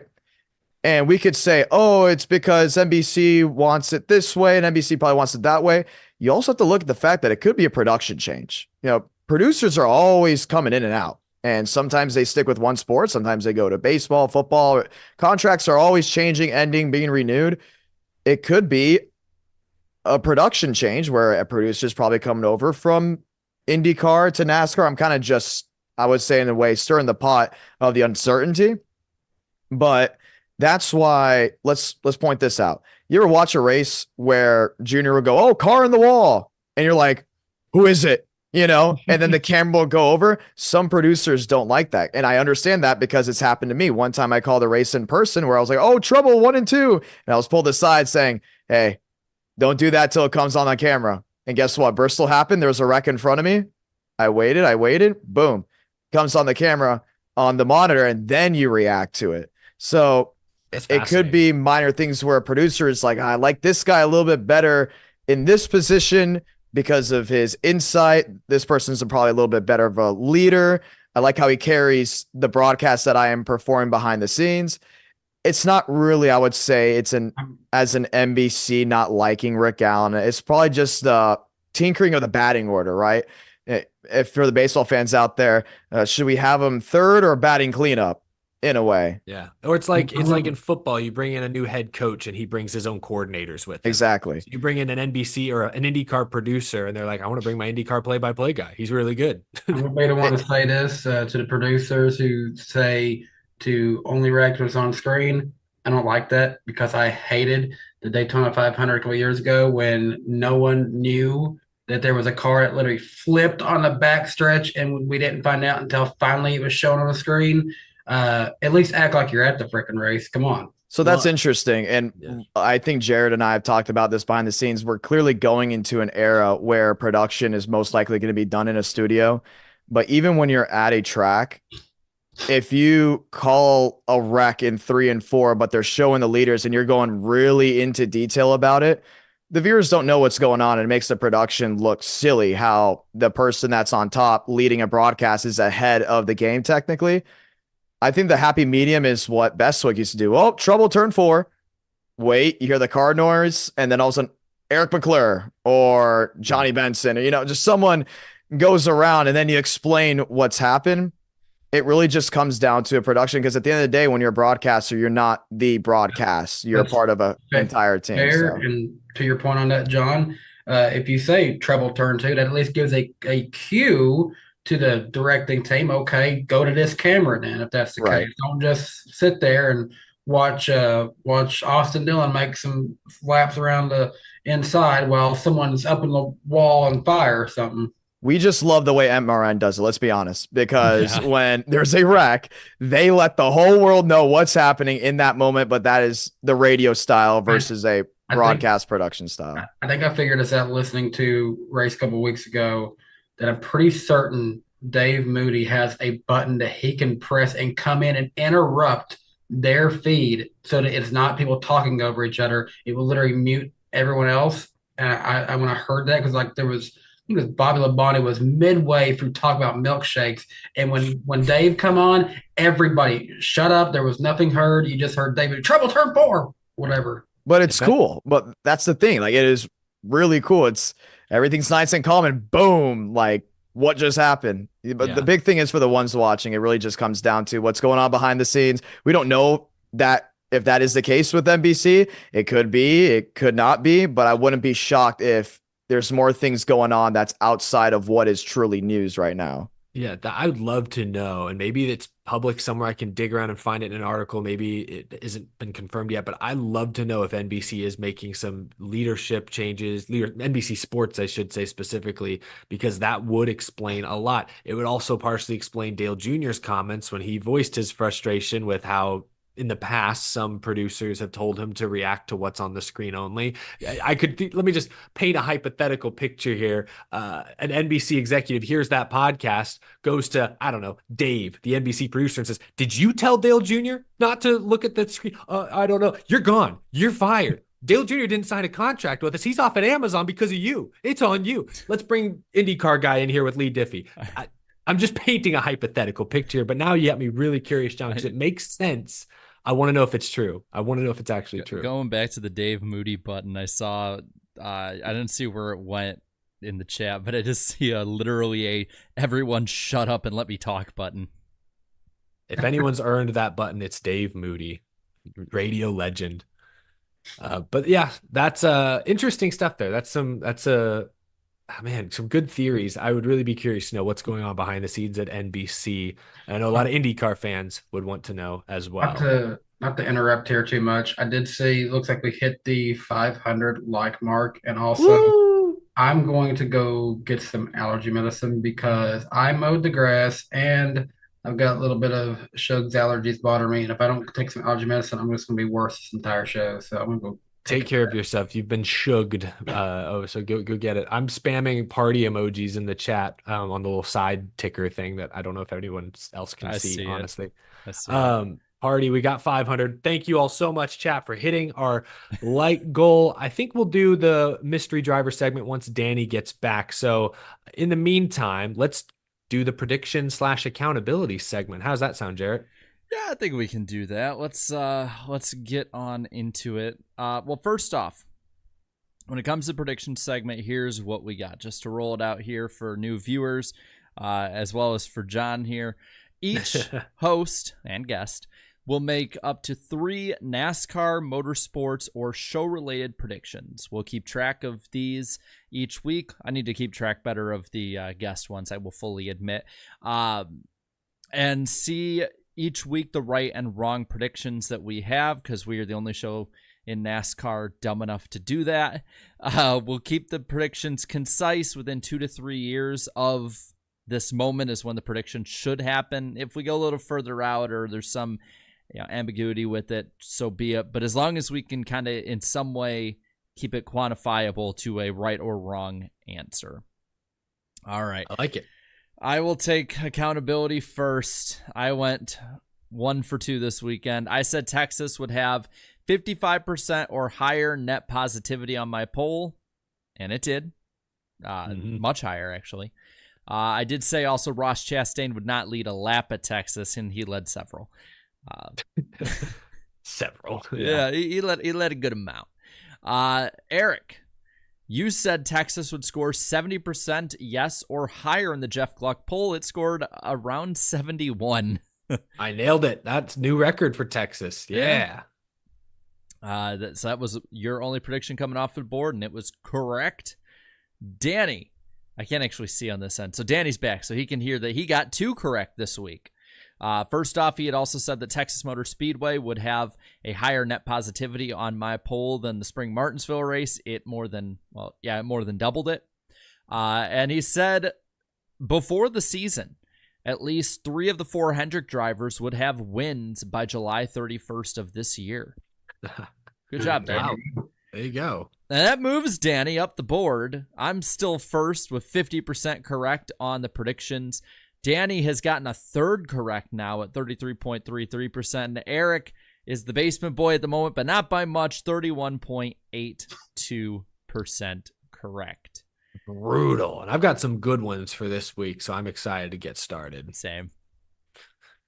All right. How do we do this? So we're going, are we going to go guest first and then go from there? All right. So John, I know we're putting you on the spot a little here. I don't know if you've had time to prepare, but you're going to go one at a time. So give us your first NASCAR racing related prediction. And this is off this week, correct? It can be this week. It can be the season, next couple of years, you name it, go for it. You know, let's go in the next couple of years. And I know I'm going to get flack for this. Talladega gets 1 date. I'm going to say it. I'm just going to say it. I like that. The I don't like it, but grandstands, that's a good, bold prediction. The grandstands have been not looking the best. And I don't mean infrastructure. I mean butts in the seats. I think Talladega is a track that can last longer than any other track standing right now, just because it's in an area that it's not affected. But with this track having 2 dates, every year it's been one of the 2 look great while the other one looks iffy. And then you play the game of, okay, we just talked about production. We just talked about NBC and Fox. Wouldn't each one want one correct? Like Talladega's big on ratings, but at the end of the day, Talladega's ratings are dropping while Atlanta is coming up, because guess what's also close to Talladega? Atlanta Super Speedway. So unless they add lights, which we know they won't because of the infrastructure around, I think Talladega gets 1 date. Well, interesting that you said that, because Talladega last year actually only had 2.5 million watch the playoff race. Yeah. I had to dig it out, but it Was that on cable? no, it was on Big NBC. What the hell happened? It's been falling for years. The year before that, it had 2.8 million. Because that was going to be my only rebuttal to John, was that, well, it's still a big ratings winner. I stand corrected, at least not in the fall. Let's Jeez. see. And this compares all the way back to 2020 when the race got removed from NBC. It still got 3.1 million. And what did the last, 2018, a very boring Dega race, but that one had 3.5 million. Eric Almirola killed Talladega. Whoa. I don't know about that one. The comparison here, so it got It got 2.5 million last year. Only a 7-year difference between then. It got 4.8 million in 2017. Wow. Like, that's a huge drop off for Talladega's second race. I will back something up about this. I don't mean it as a bad thing, because I'm also reading the chat and they're like, whoa, you know. I honestly think with most tracks having 1 date, it adds more, importance to it. I look forward to Texas this week because I know I'm not seeing Texas again until 2025. I look forward to New Hampshire every year because I know I'm not seeing it till next year. But when New Hampshire had 2 dates, I thought, are you kidding me? When Pocono had 2 dates in basically a month, same with Michigan, it was like, why? I don't get that. Honestly, there's only one. I'll swing another one. There's only one track right now that can sustain 2 dates, and that's Daytona. Look at the grandstands. Look at the excitement for it. Las Vegas doesn't need 2 dates. Kansas, great racing. Either put one at night or get rid of the date. If you want people to look forward to the week after the next, you're going to have some of these tracks have 1 date. I think Talladega is one of those, and I guarantee you when you give it 1 date, it's going to sell out. There's just no ifs, ands, or buts on it. Absolutely blazing take to start here. That was one of the boldest ones, but I'm with you. You have evidence to back it up. That's good. That's what we ask for. Jarrett, what's your first big prediction? It's going to be really damn hard to follow that one up, but we're going to try. Cody Ware is racing Cup this weekend. Cody Ware will finish in the top 15, and I'm going to go off the record here. This is not part of the prediction, but off the record, I think he gets a top 10 off attrition. Okay. Danny, what about you? He's good at staying out of trouble at every at the tracks you need to stay out of trouble at, and the trouble always pops up. He just can't stay out of trouble anywhere else that requires not being on the gas 100% of the time. Okay. While Jarrett's gaining confidence in a Ford driver making his return, I don't have a lot of confidence for this guy. I'm going to say Joey Logano goes winless in 2024, seriously hurting his even year stereotype. Destroying that narrative. Wow, that's a bold one too. Goodness gracious. Okay. My first prediction is similar to Jarrett's. I'm going with giving another, dare I say, back marker some love. This man was not a back marker at Daytona. BJ McLeod scores a top 15 finish at Talladega this weekend. Nice. I hope he was fast in the duels. Yeah, he was. John, what you got? Oh, next? so my bad. Yeah, we're now to our second round. We do 3 rounds. John, Right. What's your second prediction? So is this for winners or is this just overall? Just do anything you want. It's the same thing. We're still in Right. the So same bit. one thing that I was looking at as well is I think we're gonna have a first time winner this week at Talladega. You look at the field for the Cup side and Xfinity side, it's very possible. Ty Gibbs looks strong. There's a couple drivers that you look at Xfinity and you're like, oh, we've seen Xfinity get wild before, but it's kind of due on a super speedway, including at Talladega. I would not be shocked if someone gets there first this week. Okay, all right. Well, I'm going to go a little further out on my next one. I think that the CW's ratings year over year from 2023's comparable races with NBC and USA will be up this year. 4 of which would have been on NBC, 4 of which would have been on USA.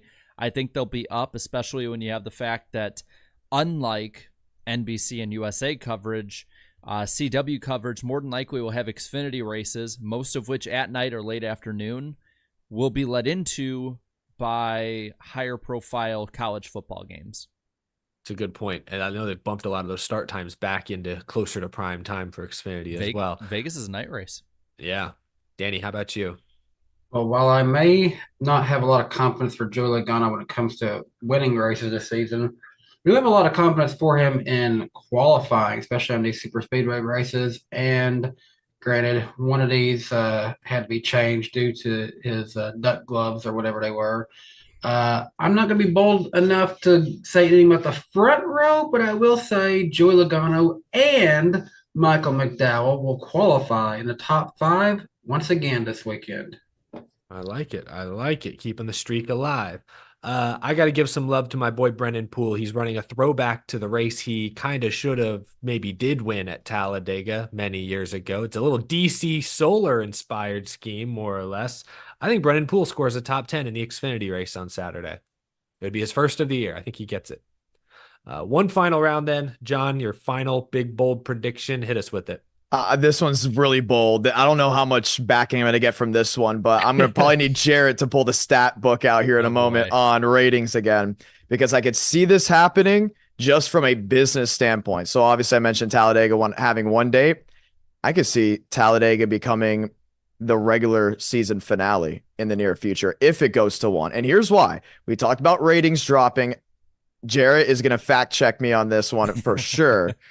Okay. But when Daytona moved from July to August, someone who consistently went to Coke Zero and still technically does, I thought it was the worst decision ever. And one of the big things were, because it's big for the playoffs, a big wild card, and weather. Well, this was the first Coke Zero meeting last year that I went to where there was only maybe a couple clouds in the sky. But Daytona, in my opinion, is still very much in an area that it could still be rained out in August. I don't think Talladega would be any better still being in Alabama. The Southeast still gets really bad weather, but Daytona in October and really Florida in October is a lot better than it is in either July or August. The weather's a lot nicer. I wouldn't be surprised if they can pull something where they put Daytona in the playoffs and put Talladega as a regular season finale. Man, I'd be shocked if they go to one Dega date. And I think they have to keep the spring date because of college football in the fall. But that's another thing too. Alabama. What's big in Alabama besides Talladega in the fall? Exactly. Lacrosse, of course. I honestly jumping. think with Talladega going up against Alabama football, including if they continue the ways during the Saban era, it's going to be really tough to get people in the seats. I mean, I was told apparently on Saturdays, people that are watching the race, but also watching Alabama football on their phones, it makes a lot more sense to have it in August than right in the thick of it in October. I mean, I'm just saying though, if we put Daytona in the playoffs, we're going down a dark road. It gets them close enough to have it as the championship. I called that from the beginning. I've been on this train. It's not happening. I've been on this train. I can see round of 8. I can see round of 8. He's on to nothing. No, nothing. It's not happening. Round of 8, round of 12. Maybe I'm not gonna do it this week, but one of these prediction segments, I'm gonna put my long-term conspiracy theory in there. But I mean, if you want me to go on the ratings side of it, this past year at Daytona had the same ratings as the 2019 rainout. So there is that big NBC for both of them. But yeah, as for my final prediction. I have 2 to choose from, and one is this weekend, one is long term. I don't know which one I'm gonna choose. I'm gonna, you know what? I can do my other one at some other point. I'm gonna do my prediction for this weekend. Ford will make up half of the Cup race's top 10. They might not win, but 5 of the 10 at least will be Fords. Okay, That's a good pick. I have got for my number 3, we will have at least 2 flips this weekend between the 3 series, ARCA included. Ooh, I like that. Yeah, if you include ARCA, you got a shot. I can see that. It is okay. So ARCA is running before Xfinity, and Xfinity. I don't actually know the schedule. Yeah, Maybe. that's the way it always has been. I am so worried we're gonna, because like the ARCA racing, especially at super speedways, has gotten so much better. I am so worried that we're gonna run up against the time schedule if we're racing Saturday, depending on the weather, and they're gonna have to cut it short again. Yeah, I could absolutely see that. And then of course darkness will be an issue at for the Xfinity race. I have a feeling if they're starting at what 4:30. Is Almirola in the race? He loves when it gets dark. I don't think we want to go down the road of I love Xfinity. tracks without lights. I don't think we want to go down the road though of Xfinity races ending because of darkness early. I was at the last one and it was historic. I'm surprised they just don't move ARCA back to Talladega. I mean, at one point, Talladega used to be the finale for ARCA, if I'm not mistaken. I think it was like 04, something like that. That'd be an epic finale. That sounds right up your alley, Jarrett. It's the test. Test it with ARCA. Yeah, then we use the lower 2 series. It's all part of the plan. Well, my final prediction, I believe that the biggest crash of the Cup Series race that involves the most cars will occur on the final lap. That's my prediction. That is our predictions. We'll hold ourselves accountable in roughly 1 week's time. Now, before we get to our Talladega preview, I think it's time for the mystery driver of the week. We need to come up with like an official name for this, Jared. I just keep calling it the mystery driver, the random driver, guess the driver. Yeah, I just call it random driver of the week. Random. Okay, there you go. You have a graphic for it. I missed that. Okay, random driver of the week presented by Jarrett. I guess let's rock and roll. We will all close our live chats. Yeah, John. We also have the honor policy on this one. How do I? Oh, it is closed. It is right next to me. If this is a proctored test, I could move my camera around. No, we're good. We're good. Okay, I've got it. We're good. I'm coming over there, John. We'll make sure your chat's closed. It's only like a 2-minute drive if you go through the fence. Drive for the fence. Bam. All right, let's get this thing going. You guys got 3 guesses apiece. I have. That's right. That's the big thing. 3 guesses, John. So you can't start blowing guesses. I mean, you can if you want. More points for us, but you can't just go Rusty Wallace. That's not a guess. No. Ooh. We got 27 clues on this one today. Oh my gosh. I will say they do get easier if the longer that we go. All right, good. Let's start this baby off here. This random driver's best NASCAR Cup Series points finish was 12th. Okay, it's not terrible. I need to start taking notes so I don't forget. I some think of I these. know. Yeah, You think you know? You don't know shit. What are you doing? I think I have an idea. Let's hear it, John. There's a couple of combined when them finishing at least 12. Okay, keep going, Jarrett. This random driver, to this day, is still close friends with Harry Gant. I don't think it's Visits number Harry 5. Gant. Well, that gets rid of the chase era, I think. Does it? Don't say I that. don't know. I I don't don't know. know. This random driver has 1 Truck Series win. Is that his only win in NASCAR or just his only truck win? All right, we'll get to that. Okay. We'll get to that. Any guesses? No. We get 3, right? You get 3. Yeah. Kale Gale. Wrong. Oh. He never Okay. ran full-time in Cup. Oh, wow. Sorry. Yeah, Oops. call him out. Tell you what, you got to take those notes, We lost the guys. beer, buddy. All right, that's 1 off the board for John. All right.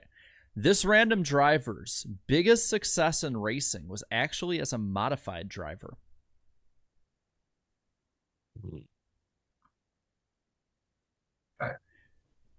By the way, I'm just like, if you see me flipping it back and forth, I'm keeping track of how many guesses you got.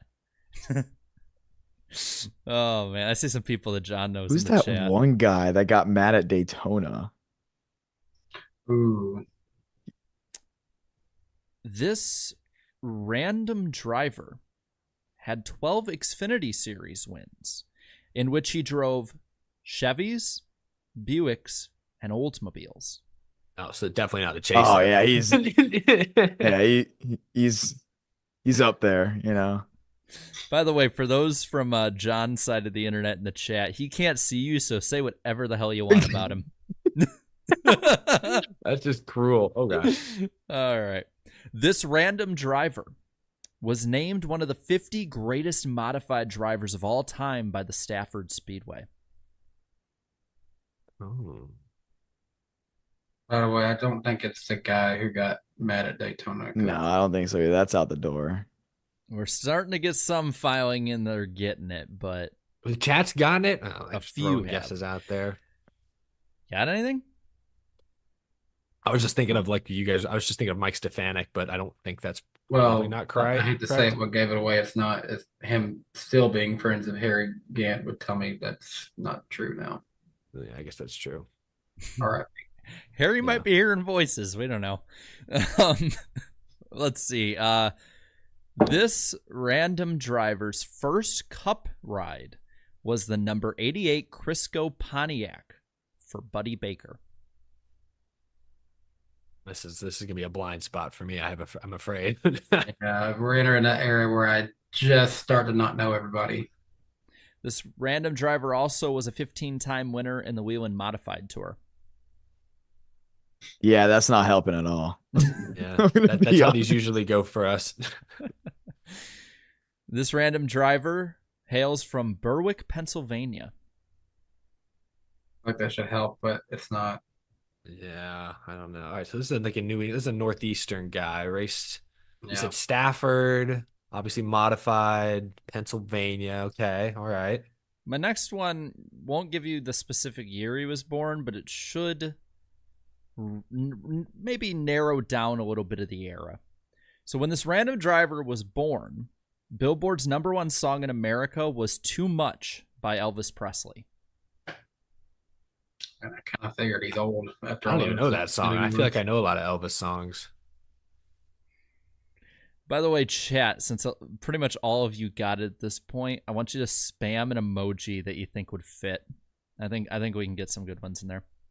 That would fit the driver. Yeah. That feels like a hint. To this day, this random driver has never announced their NASCAR retirement. Oh man, you lost me. It's over. God, I was about to Never say like, announced crazy. their NASCAR retirement. just Oof. never. Never has, will never admit they're retired. Okay, Says so maybe they're they're away still. Says they're away from the sport, but never will admit they're retired. Are they still? So they're still racing, maybe. Yeah. Do they still race at Stafford? I was like, this obviously isn't Bobby Labonte. He's a champion and he's from Texas, but I was like, Yeah. he still races modifieds. By the way, we're almost halfway through the clues. Any guesses? No, I got nothing, man. I No, shoot. I'm stumped. I'm just on afraid to make myself look like a fool with some of my potential guesses. You can't get worse than Cale Gale. I I mean, know that. the first thing I thought was, oh, Homestead. This random driver's final NASCAR start was in a Furniture Row Chevrolet. Oh, Wait, okay. that. Ooh, their final start. That's an era I remember. Didn't There's say what not series. many. You didn't say what series? Didn't say what series, just NASCAR start. They did have a Busch car for a little bit. Okay. man, I'm cooked. Yeah, This is it's gonna take clue number 25 and I'll get it.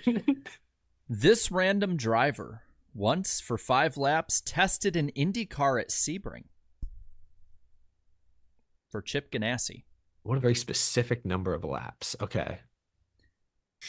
Yeah, I got no clue. I don't know. This random driver tested said car because he had a $500 bet with Chip Ganassi that he could fit into an Indy car. I think I got one.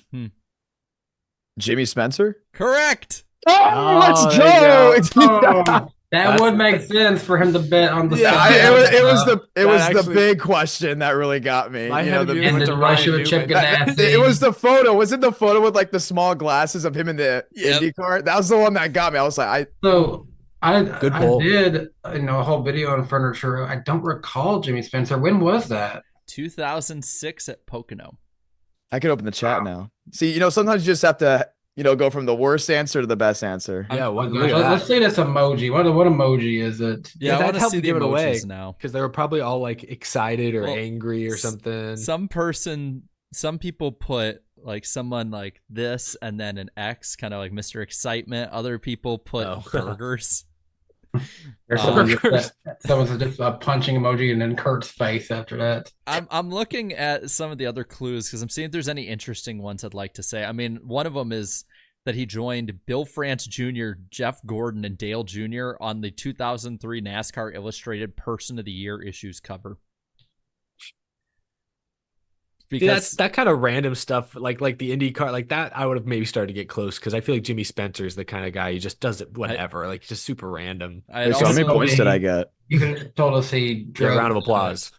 I say he drove the target car for Ganassi, and that would have been a lot of That's- different people. That's too easy, though. I mean, Yeah, that's clue number 27. no. The number 27 is like, okay, you idiots. His nickname is Mr. Excitement. Whoever says it first gets it. Yeah, that would have been. I would have got that. But Wait, so how many did it take? that was Because I was drawing a blank until that one. It was the Sebring. When 15 when guesses. when was 15, when okay. clues. when was the first one where you say it's gonna get real obvious? Besides that last one.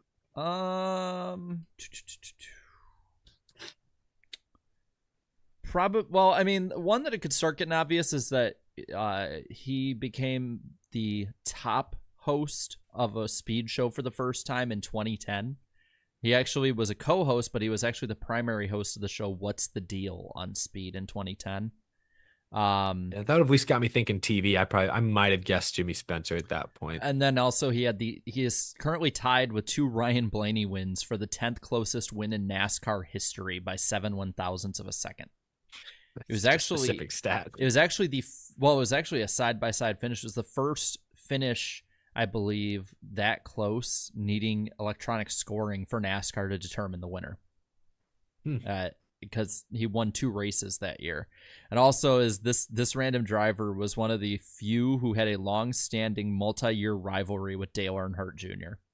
Because after Jr. won at Daytona in 2001 in the Pepsi 400, Jimmy Spencer was one of the few that actually raised the point that it could have been a rigged race, or they allowed Jr. to have a rigged car. To this day, until like 2 years ago, Dale Jr. still held contempt for Spencer for saying that.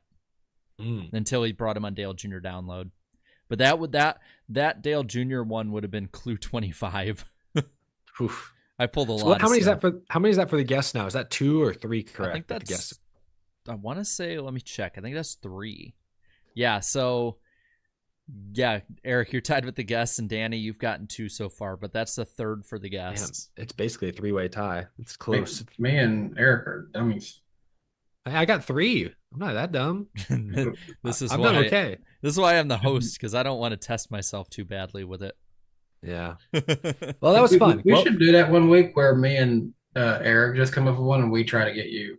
Oh god, yeah, you I'm guys gonna will come up probably with it. reach Yeah. really far into the bag of tricks on that one. I'm gonna go pull out an encyclopedia and find a driver I haven't even heard of, and then we'll have fun with it from there. Watch this, like, first I'm like, Buddy Arrington. You're like, how the hell? Well done, John. Well done, guest. Well done, chat. That was fun, but the competition's not over yet because now we move into our Talladega preview with picks coming up. Let's blow through some weekend notes here. Cody Ware's back in the Cup Series. He'll make his return in the 15. Shane Van Gisbergen's running the Cup race. He'll be in the 16 for Colleague. A lot of questions Wendy's coming in. on it. That's a good-looking car. A lot of questions coming into this weekend. We're dancing. Get it for a buck. A lot of folks are wondering whether fuel saving will still be a key topic of conversation. We will find out Sunday afternoon, but let's start with Saturday afternoon. The Xfinity race, the Ag Pro 300, is 113 laps. Stage breakdown 25-25-63. Start time is 4 p.m. Eastern time on Fox. This is on Big Fox, correct, Jarrett? Correct. Big weekend for the Xfinity series. Radio is MRN, Sirius as well.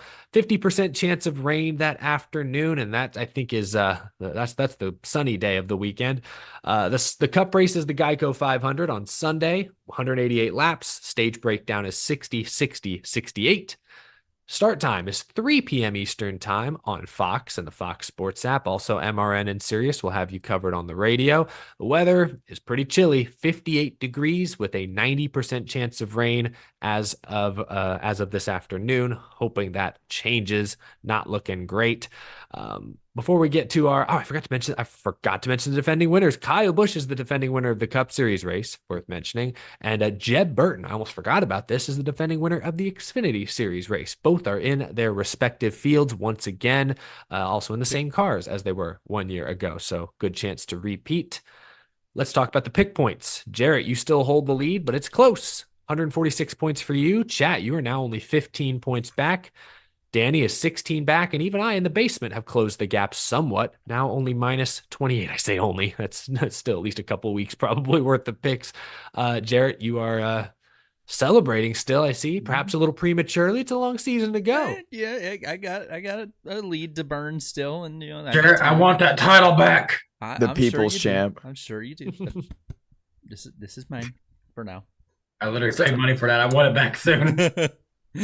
Hopefully I'll give it back to you in November so you can put it, and get a trophy case for me. Hopefully, just great belt. Well, we've got 2 races to pick this weekend. We have a guest here, John, of course, so he will be making the first pick in each round. Remember, we cannot pick the same driver, so once one driver's been picked, they are off the board. Be prepared, chat, to change your guess. We'll start with the Xfinity Series. John, who do you think wins the Xfinity Series race on Saturday? I've been really bold today, so this is a time to take a step back, just because if he wins, it would be really funny. I'm going to go Austin Hill. I'm really excited to see him possibly do it again. You had me excited for a moment thinking you weren't going to pick Austin Hill. I was like, yes. Oh.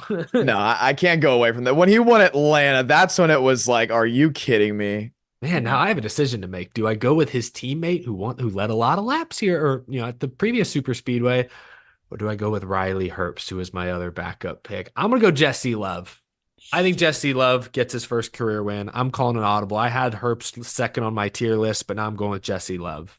So Jesse Love was actually my number 1 pick over Austin Hill.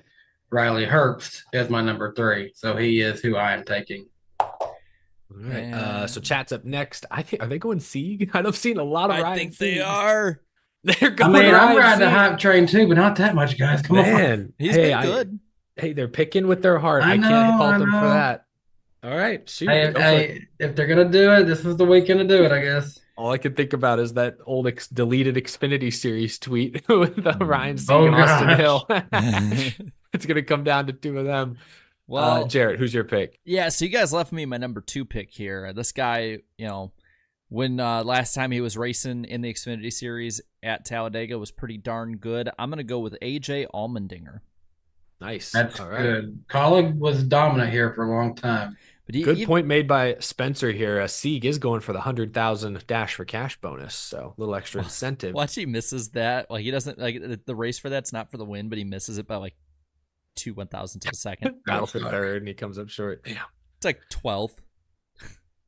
Let's move on to the cup race now. We'll do 3 different rounds. Our first round is who's gonna suck. For these first 2 rounds, we can all pick the same guy if we feel inclined to. John, who do you think will struggle in the cup race on Sunday? I'm going to take another, for now, I'm going to take another easier route, but Kyle Larson has not had the super speedway luck. He has not had the super speedway consistency. I don't see it happening at all this weekend for him. I still think he's a great driver. I still think he's going to do great this season, but super speedway win number 1 is not coming this week. Fair enough. I asked the chat who I should pick as my suck pick before the show, and they said, well, the 42 has struggled here the last couple of years, regardless of driver. So I guess I'll go with John Hunter Nemechek. He probably sparks or gets caught up in a crash at some point. This is a segment where we're allowed to agree, and I'm agreeing with John, the 5. And it looks like the chat might be agreeing with Eric. It's 42 or 5 for them. They're kind of on both of us, so I'll give them both in this case. I might give them the 42 just because there's always a chance they might pick the 5 to win.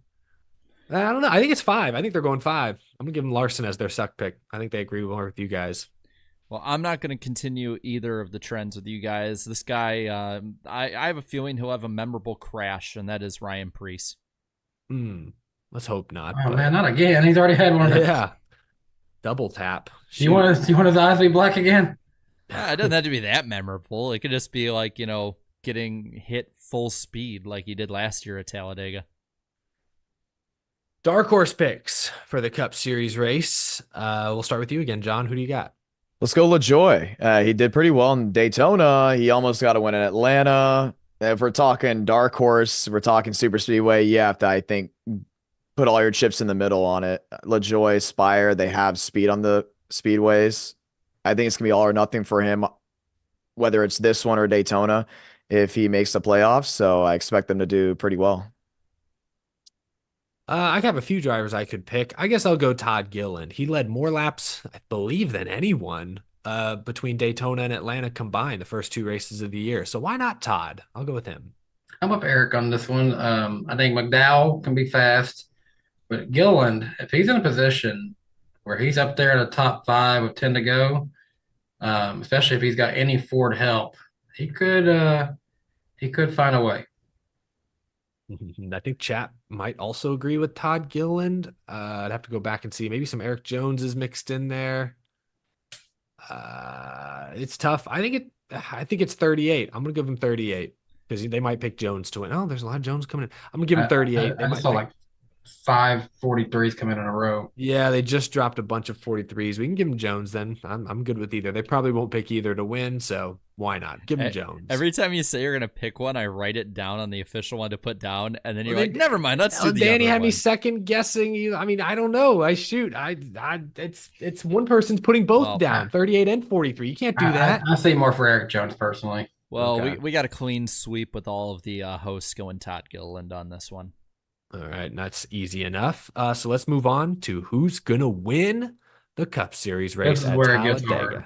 This Hell is where yeah, it gets does. interesting. This is where it I'm gets gonna be real. honest. I'm gonna be real honest here. Nothing makes sense at Talladega. Nothing ever has made sense on a super speedway. But if you look at the past, you could say it could tell the tale of the future. Give me Justin Haley.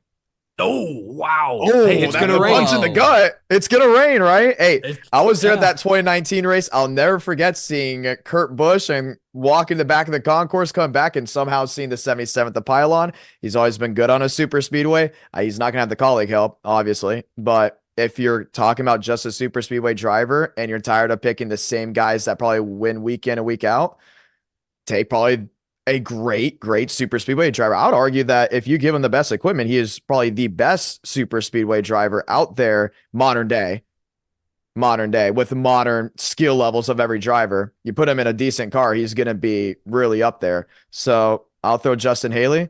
You can agree, you can disagree, but you'll react to it on Monday, I guess. Yeah, I like that pick. I don't think it's realistic. I'll take my number one draft pick. He's a little obvious, I guess, but I'll go with Ryan Blaney. Damn it. Finished first and second here last year. I had three Yeah. picks wrote down, and I will read those picks because I'm not going with any of them now. I just threw them all out the window.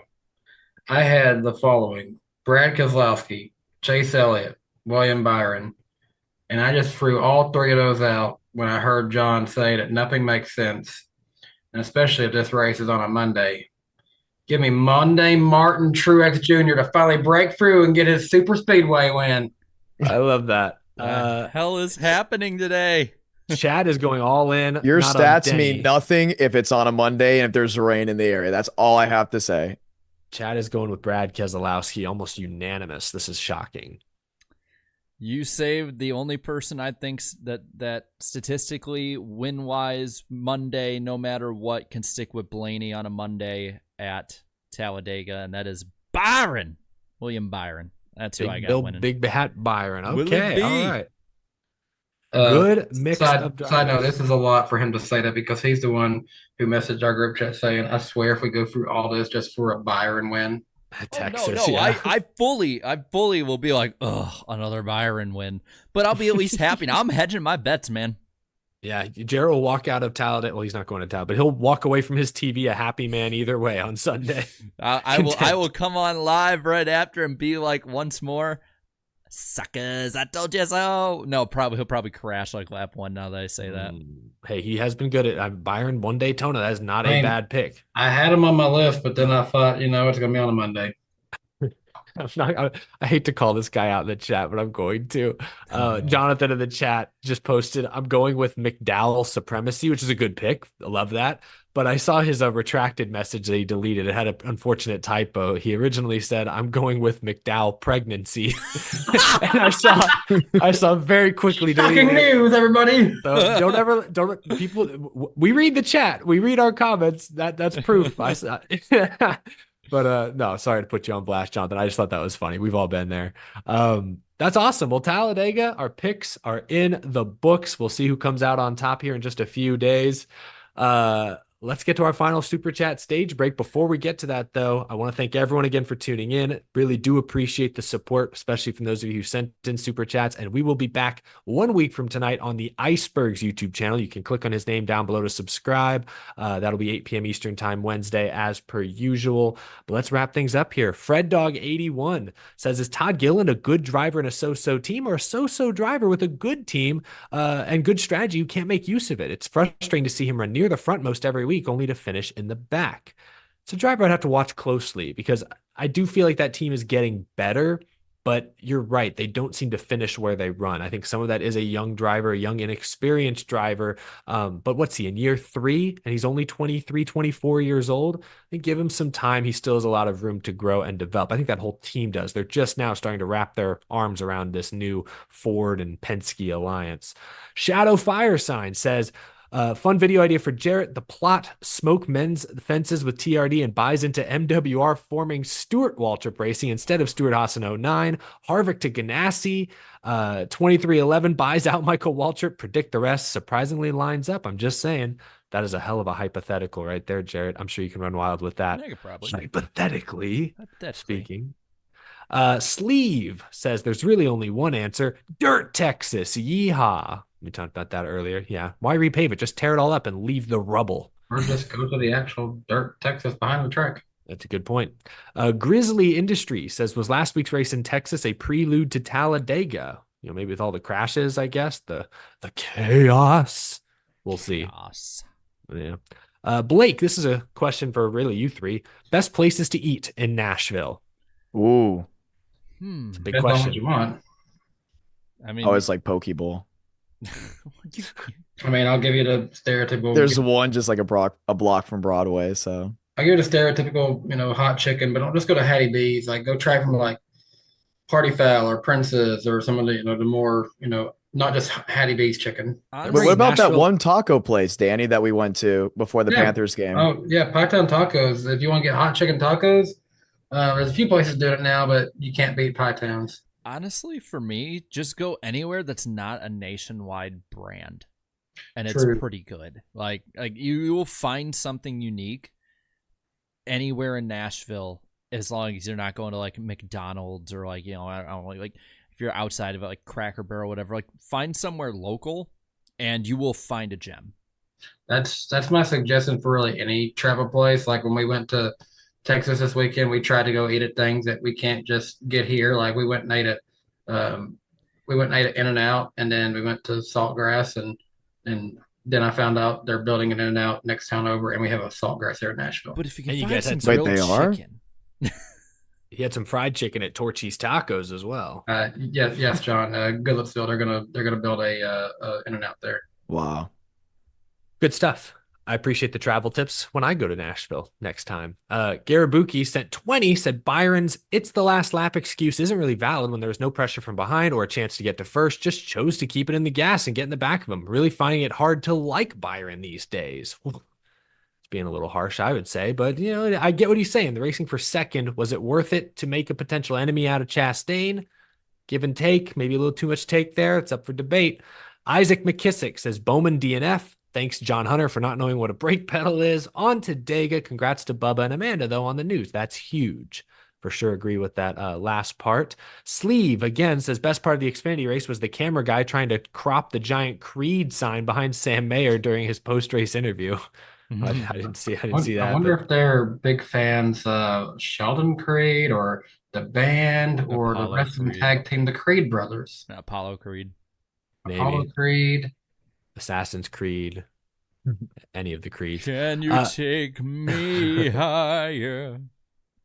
Grant sent a $2 super chat. What happened to BFM? Haven't seen him this month. Yeah, he hasn't been on the show for the past few weeks. He's been taking some time mainly to himself. I know he's got some stuff in the works, so we'll hopefully have more to talk about on that in the coming weeks or so, roughly. No strict timeline on that. Irvin Alvarado says, IDK, would you ever commission an actual e-ticket series trophy? What would it look like if you had the funds or someone to design it? So the idea actually recently has been to have a die cast made of the actual car, like a Ooh. custom die cast. So if we would do it, we'd try to do it correctly and try to play into the theme. I know we have an e-ticket this Friday. Jared and I will be commentating it. The Alabama 500. It'll be on my channel at 8 Eastern, 7 Central on the IDK player side. But And that's actually very feasible. I know we had a good friend of ours. He did did a number of races on NR 2003, and we really enjoyed the work he put into that. We had a custom made of the simulated car who ended up winning that one. So that's definitely a feasible thing. it would probably be somewhat of like a ticket, like a ticket with the E on it, hopefully with the car or some type of trophy. But it's been discussed. I know Jared and I have talked about it before. Well, this show, maybe later this year if we can figure something out. I mean, this show and John do have an e-ticket event together. Yeah, There be you the go. 4th. Hey, how about that? Damn, it's already 4th. Oh my gosh. Tyler Tinsley says, tell Jonathan Ramos he is cute. So there you go. I saw Garabuki that. says, shout out to Hocevar for the top 10. Continue to impress. I think I'm finally getting used to seeing the 77 in the top 30.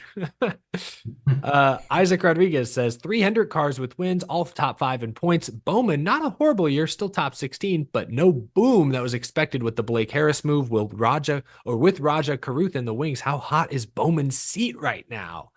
I don't think his seat's that hot just yet. I think Ally likes him. He's doing well, not obviously as well as his teammates, but I don't think his seat is hot this year. Ask me again this time next year.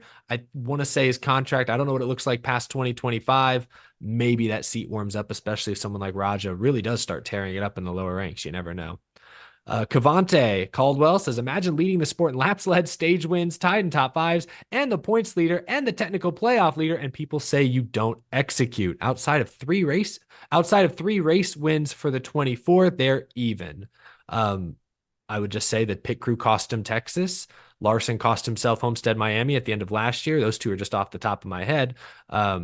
They don't execute quite as consistently as Byron's team historically has, at least not in the last year and a half. But to your point, Cavante, he is I think, faster than Byron on a weekly basis. I said that earlier tonight. I think that is true, but they just make the occasional aggressive mistake that costs them. Nas Carson, 2414, has with a $10 super chat. NWP, are any of you going to the Talladega race? What Talladega races have you been to? I went to the 2015 Dale Jr.'s last Talladega win and Stewart and Gordon's last full spring race. Well, If it rains out to Monday. Yeah, I mean that could be a possibility. But I'm not going. None of us are going, but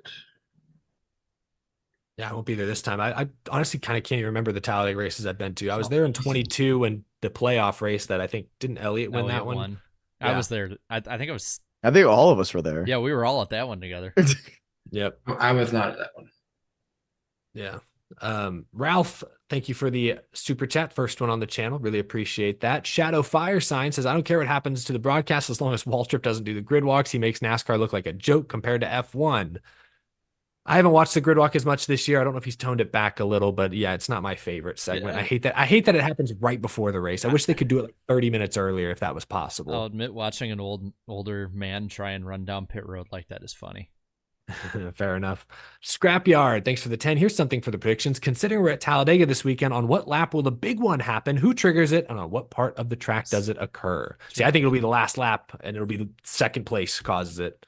Lap 69, turn 3. Nice. Okay. Turn 3 is a good pick. That seems to be the trouble spot at some of the super speedways these days. Internet Warrior says, happy to be a part of the Texas crowd. It was a good crowd out in Texas this week, at least by their standards. Shadow Fire Sign, this may be a hot take, but I think Zane Smith wins a cup race before Austin Hill. RCR is only as good as long as Kyle Busch is around, unless they sign a big name. Whew. I could see Hill winning a super speedway in an RCR cup car, but yeah, I mean, even though Zane Smith's off to an abysmal start, I don't see Hill likely winning a non-plate race in the Cup Series anytime soon. Internet Warrior says Texas Fall Night Race. I don't know if they're asking for it to return or what, but yeah, sadly not on the schedule. Sadly to me, at least, not on the schedule anymore.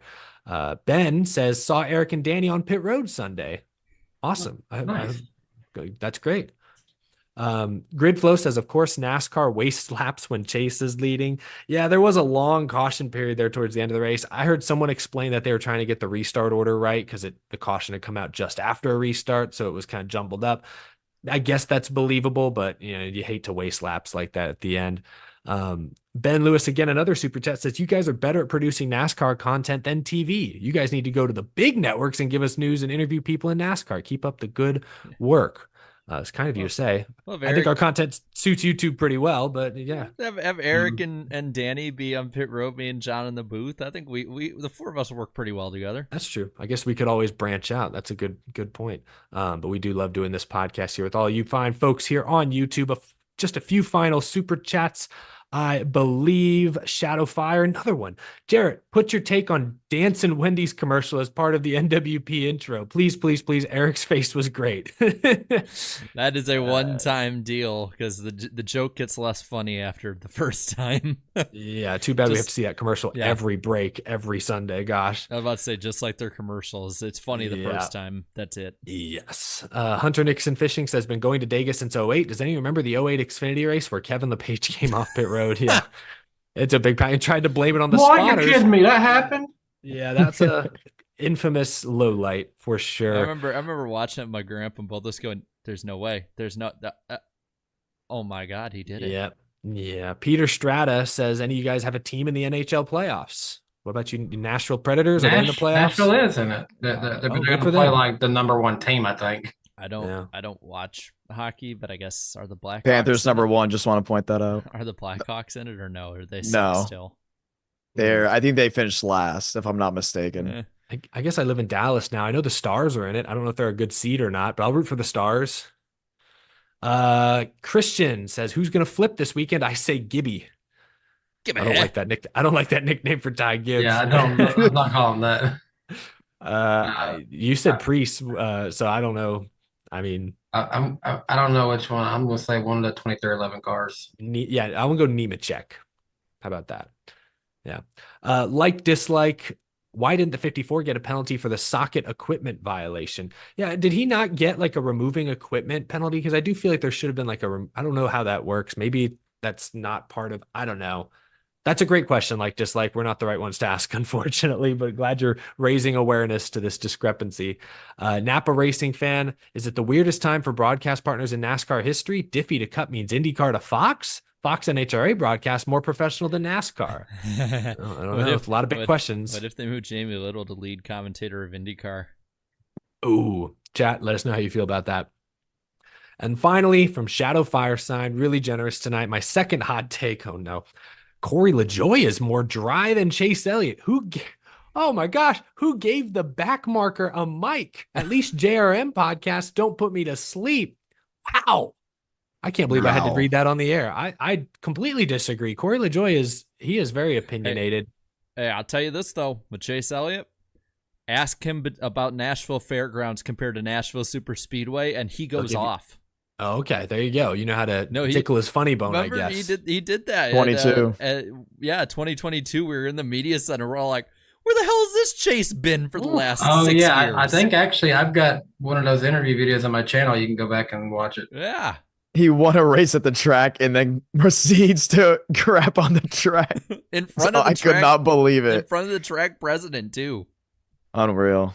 Hey, when you're Chase Elliott, you're almost untouchable, almost invincible. So that's going to do it, though, for the Super Chats. Thank you all so much for tuning in tonight. It's been a fun NWP. John, really appreciate you being with us for the full 2-hour plus show. I don't know what else to say. Final thoughts? We'll be on my channel. Yeah, absolutely. Where are you at? Over there. We'll be on the iceberg in 1 week. Do we have news on a guest yet or no? I have not been texted back. Sad times. So we will see. We might have a guest for next week. We might not. We'll figure. We might do this old school, but on the fly. John, what do we got going on Friday? We got the Alabama 500. 500 miles, Talladega e-ticket event, live on the IDK Player YouTube channel. Jared and I will be up in the booth. The last event was really exciting, and we had a photo finish, and I wouldn't be surprised if we have the same this time around. Cosmo says, thanks for being well-behaved on the show today. That's a good meme. I like that. That's going to do it for the NWP. Thank you all so much for tuning in. Really appreciate the support. We will see you all again in 1 week on the iceberg. Have a great Talladega weekend, folks. Be well behaved, everyone. Goodbye.